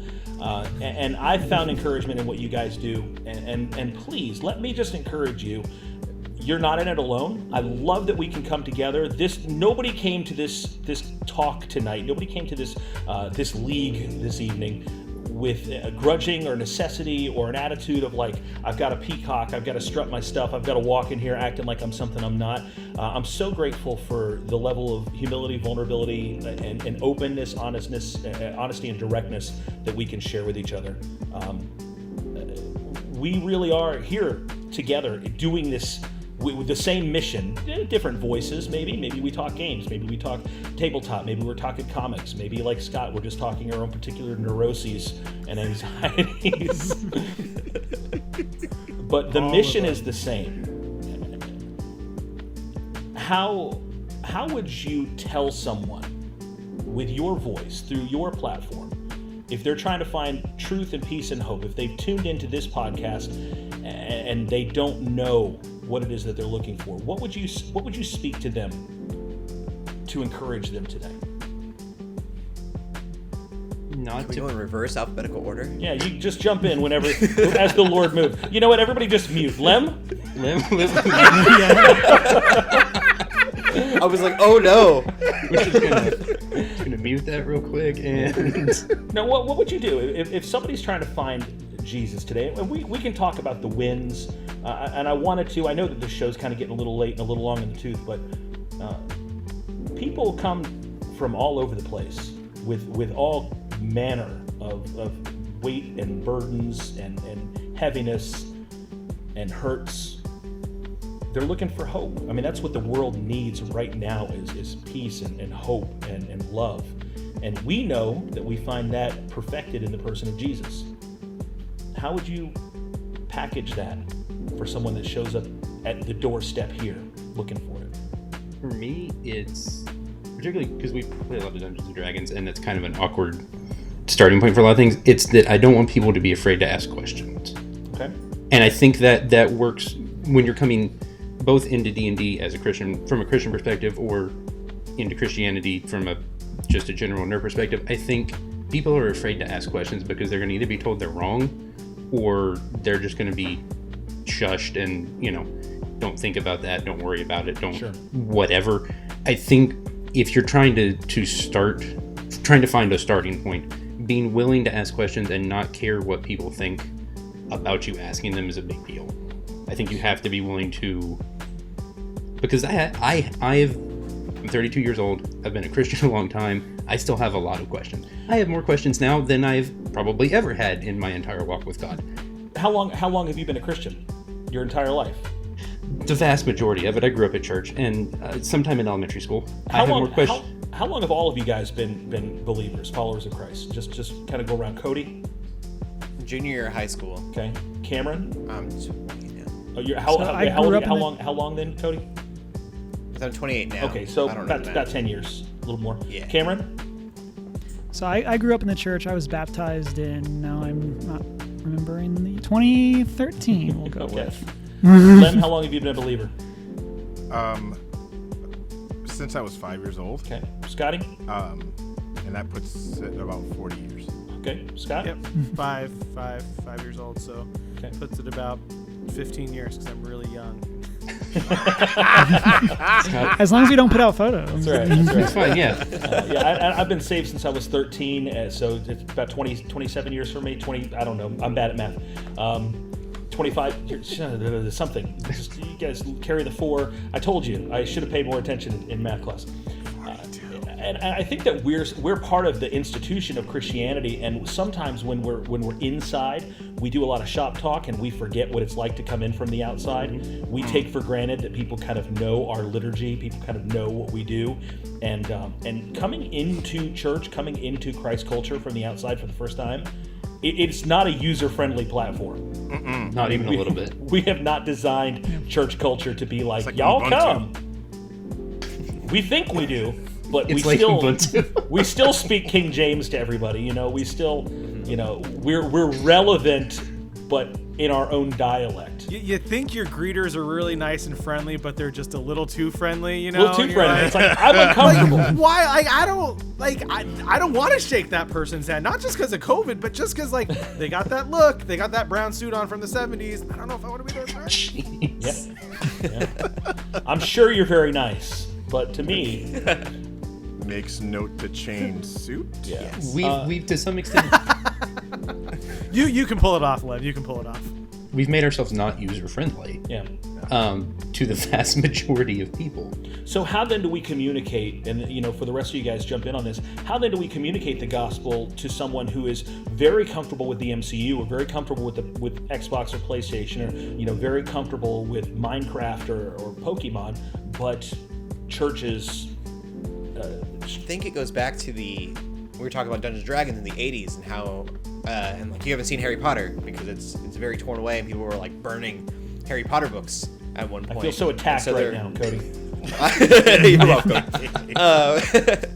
I think that that's not your fault, but that's kind of a product of that culture that we had instilled in us in the 80s and the early 90s.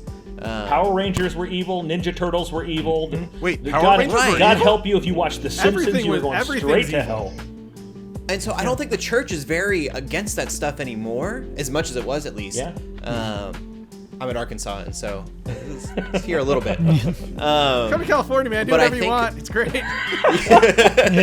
Arkansas got but I some think stuff. that Pass the communion cup in the bong. That's what we do in Cali. The geek culture, the geeks of the world, they still think that the church sees it that way. And so there was a lot of reparation that needs to be made in that mindset and letting geeks know that they can be Christians. And that pop culture, they can't do whatever they want with it. There needs to be like a bit of discernment there. And that's all through... You get to be a Christian first before you get fixed, Sure. Yeah. And so I think that's the biggest thing, is saying that like these things aren't evil, they just have some evil stuff in them. It's not like that you can't watch these things, it's that you need to be aware of these things and use discernment. I think it's the root of it. I think there's a culture shift that needs to happen. I think the church has really scared everyone away. Nerd culture does tend to lean towards a very dark atmosphere. And there's just a lot of stuff in anime. There's a lot of stuff in fantasy, sci-fi that just it lends itself towards a dark proclivity. And I don't think that's necessary. I don't think that is always the case. But I think that people that see themselves, exactly to your point, as I'm a fan of this kind of stuff, there's almost like an invisible line in the sand of and never the two shall meet. Right. And I think part of that, though, you see, because on the flip side of that, is that geekdom loves redemptive stories. Of course. Yeah, like that's absolutely. like, I mean, like that's like Tony Stark's plot in the MCU is a 22 movie redemptive arc. And that ends with him laying down his life for the salvation of mankind. Yes. He was on the poster like this, guys. We should have seen it coming. It doesn't get much more like it's not that difficult from there. But like I think that's part of it too, is that the story, like I approach a lot of things through the idea of like telling stories, and so many stories at their base, like since there's only so many like types of stories, like they have those meta narratives that we see. There's there's that sacrifice, there's the hero, there's all of these character types, and a lot of them, even in the more darker stories, still point to these ideas of redemption and salvation and sacrifice for others. And these themes, like even if they're presented in a story that is definitely dark, like they're still there. Yeah. Have you ever read the book Epic by John Eldridge? I have not. You must go to Amazon right now and purchase it. It's like $1.99. It's a quick read. After your greasy cheeseburger, you can bang the whole thing out on the toilet in one go.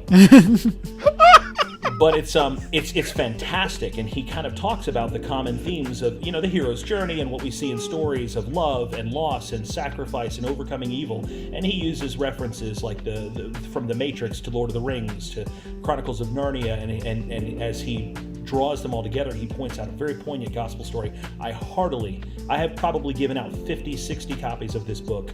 Make it 61, man. You got my address. Boom. It's coming your way, baby, right now.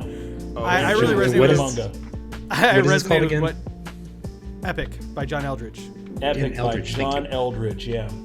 I really resonated with what you said, Cameron, just the idea of story, because kind of like the whole, like I was sort of looking back after, we were talking about, like I went back and read some of my last few blog posts when I was closing up shop for a season, and and I've never lost sight of this, but the whole idea behind the Christian nerd is to discuss or look at the intersection between Christian faith and nerd culture, and the recognition that God is telling his story through all of our favorite stories, that God's already reaching out to us through all these stories that we like.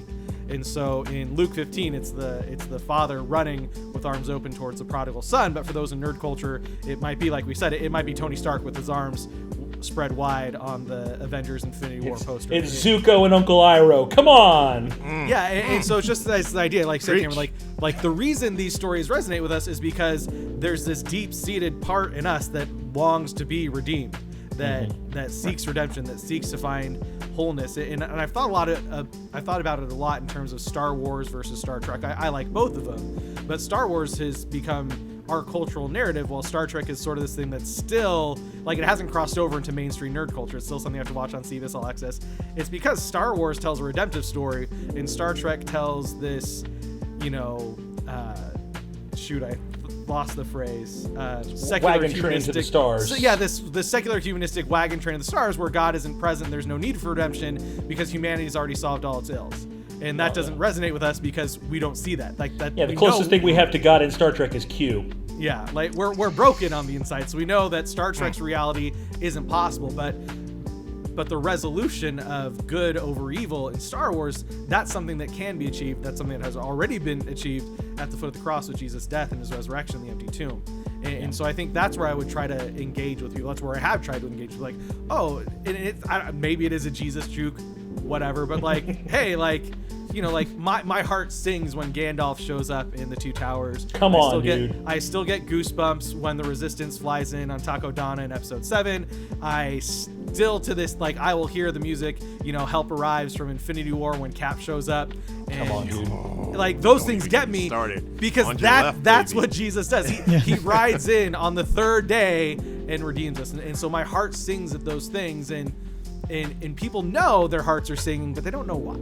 And that's where Jesus comes in. Like, he's the fulfillment. He's the answer for why do I get goosebumps when Thor comes flying down on the Bifrost in Wakanda? Why do I get goosebumps there? Is it because Chris Hemsworth's hot? Maybe, but it's also because there's this. I'm not saying it's not because of that. But it's because we've been programmed, we've been created with this desire to be redeemed, and there's a redeemer running towards us with his arms wide open, saying, "I love you, my child. Come home." Yeah, rescue is coming, man. Yeah. Lem, you have the last word, brother. Oh, good Lord. The thing that resonates with me is, and I hopefully I'm okay with this because we got pastors here, and I want to make sure I do this right. You have below average pastors. You're fine.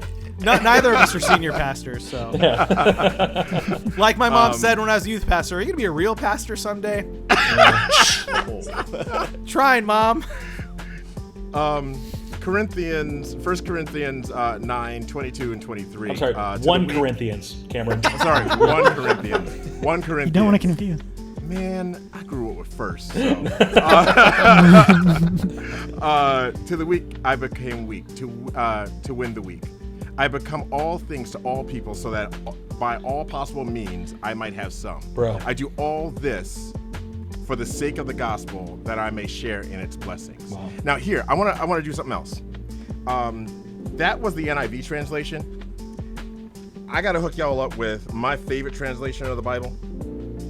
It is the Jesus book, which is the Hawaiian Pidgin. The Hawaiian Pidgin, yeah, man. Yeah, man. So hey, let me just read that's my family, man. Yeah, so you tell me if I got this. I figured with the Higa. Also, all the spam in our cabinet. Yes. So you hit me if I'm not pronouncing anything right. For the people that know stay strong inside, I make myself just like I know stay strong inside too. So I can bring them close to God. For everybody, I come just like them. So no matter what, I going to keep some people to get out of the bad kind of stuff they stay in. Now here's the thing. I stay doing all these things so everybody can trust the good kind of life from God. And all us guys can get all the good kind of things that God give us. Now here's the thing, guys. I said the same exact words. Well, not exact words, but the same exact Same message. heart. Yeah. Same message. How come I can't say, how come we as a church can't say Jesus loves you through Harry Potter? Yeah. How come we can't say Jesus loves you through, I'm going to say it, and it's hard for me to say it, but GTA 5. I'm thinking heroes never die. Right? I love me some Overwatch. And that's the one thing that I'm trying to do.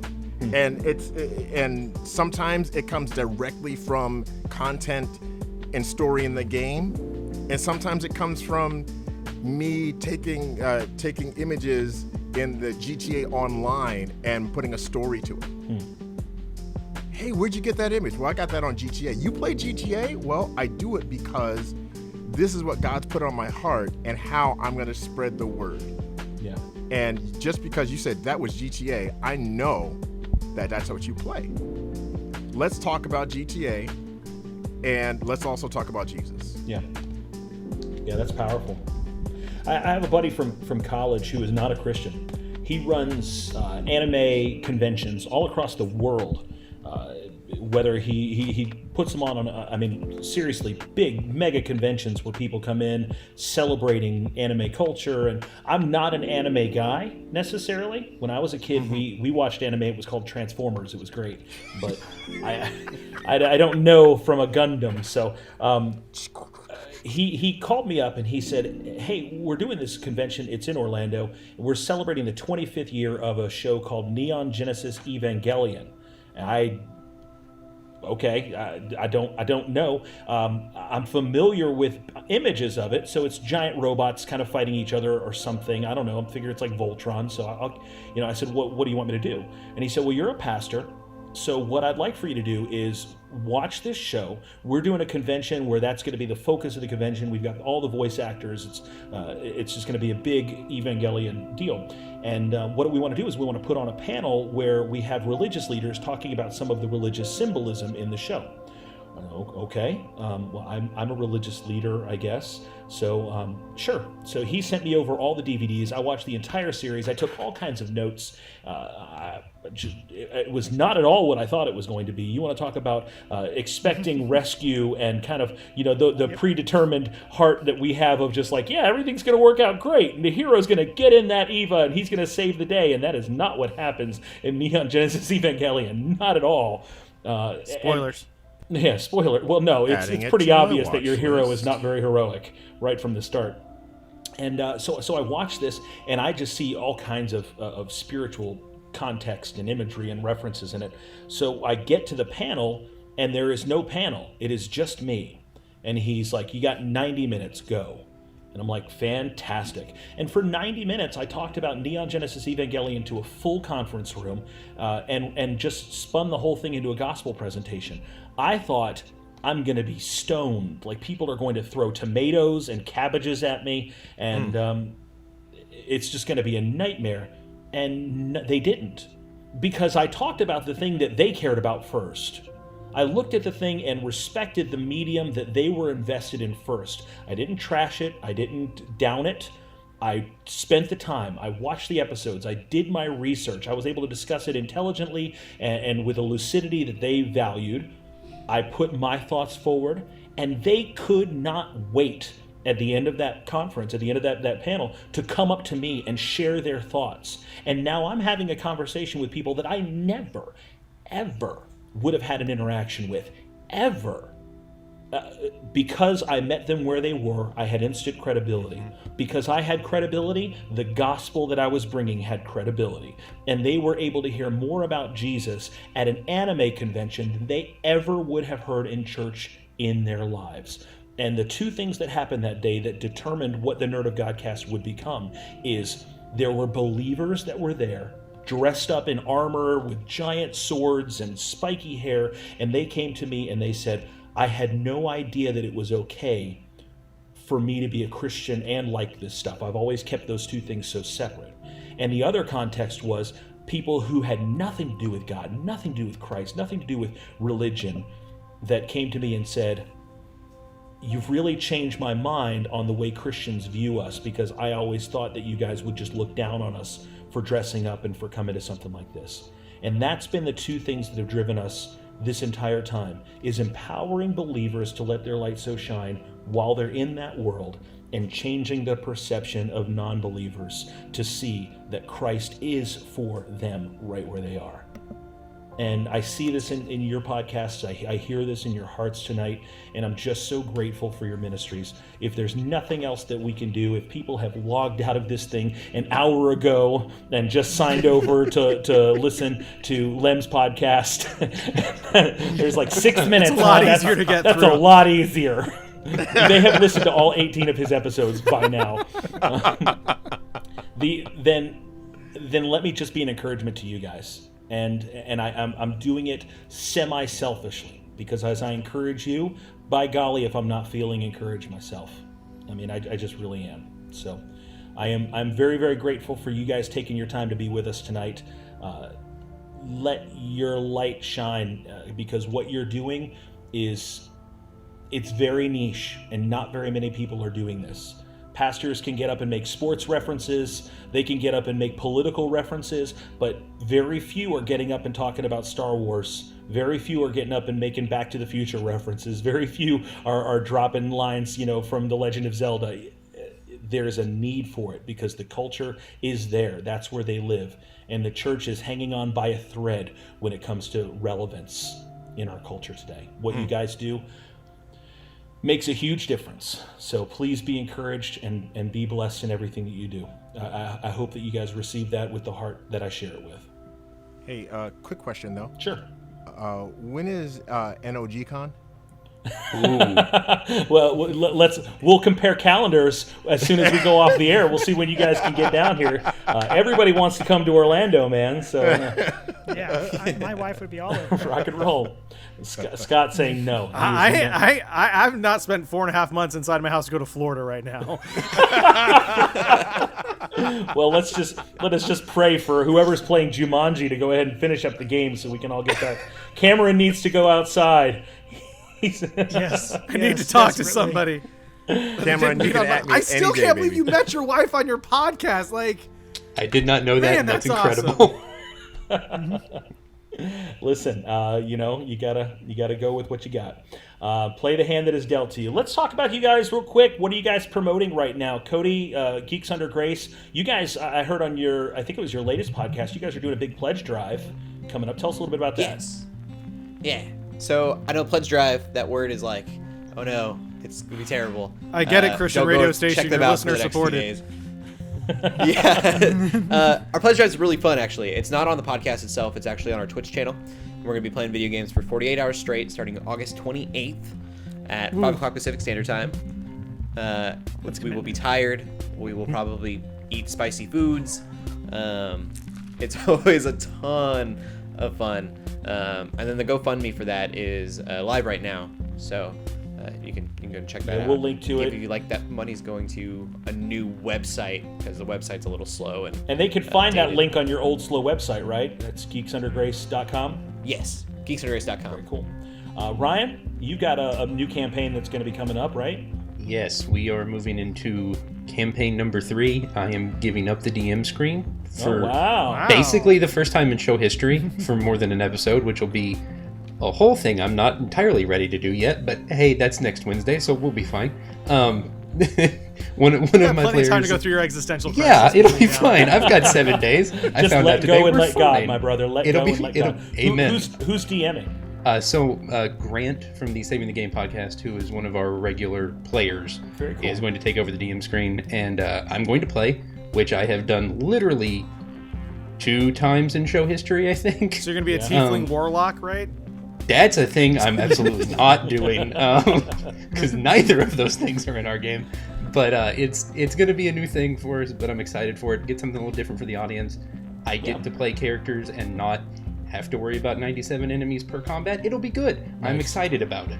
And you mentioned Grant, and obviously there's 6 of us here, but we do not represent the whole of the Christian Nerd podcast world. There's so many more that if we ever do this again, hopefully we can bring some other faces on there. I mean, Inroads, and even podcasts that are not necessarily gospel based in nature, but still have really good Christians who represent their faith in real life. We'd love to connect. So, and if you can get a hold of Mike Perna, if you can nail that man down for 45 minutes, do so.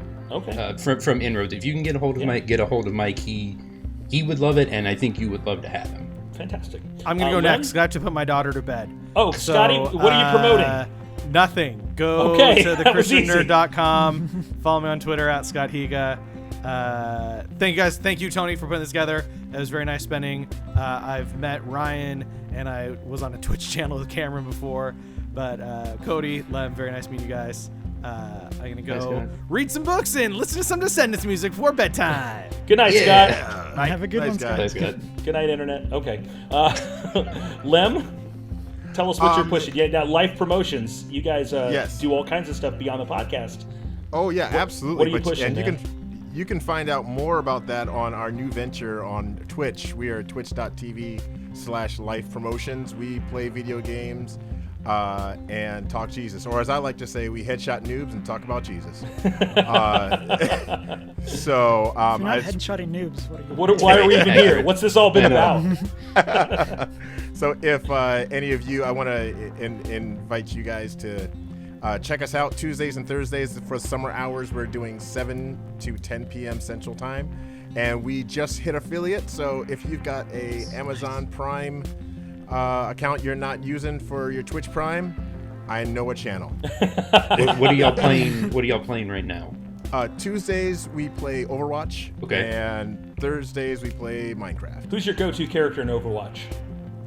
Right now it's Wrecking Ball. Nice. Ooh. Okay. Nice. Very nice. I love me some Wrecking Ball. I still default to Diva, but that's just me. Ash. Can I ask real quick what platforms you guys are on? PS4. PC. PlayStation. Okay, so we got a PC from Ryan. PlayStation Tony's 4. a PS4. Yeah. Tony, I expect you to join us on Tuesday. Who else said PS4? I did. Cameron. Same. Hey, if you want to send me a copy of Overwatch, I was gonna play Apex. Yo, when it hits $20, I'm buying you a PlayStation card. Nice. Okay. Can I convince you to play Valorant? What? Can I convince you to play Valorant? I have not heard of this. It's like Overwatch and CS:GO together. Valor who? Valorant.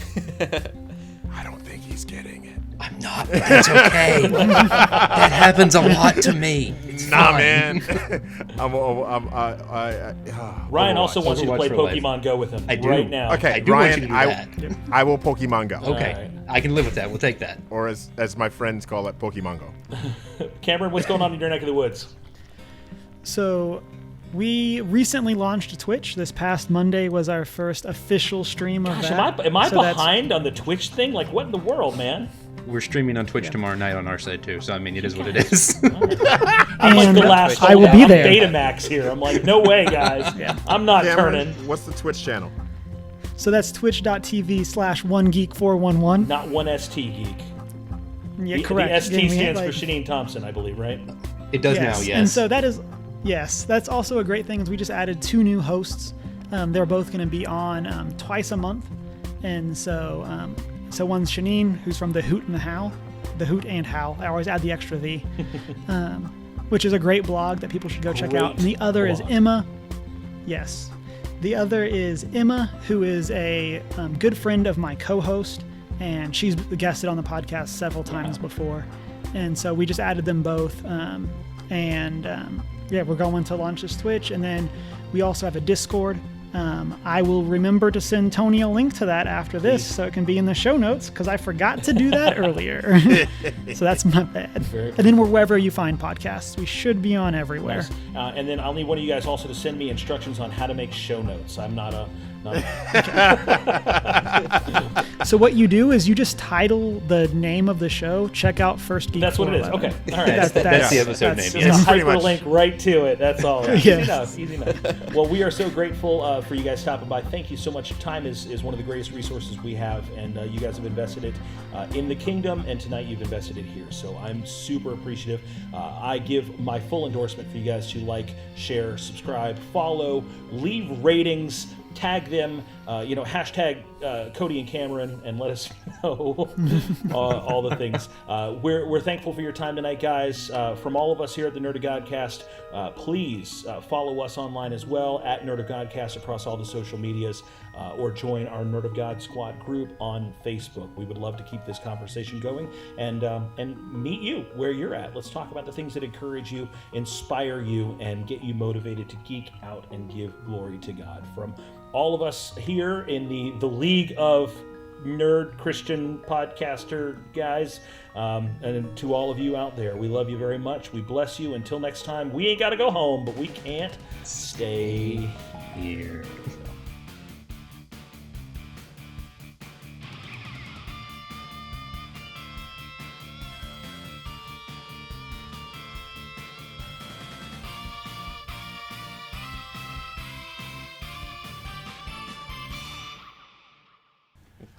I love you. I'll wave Chrono, weep Nitty Bun.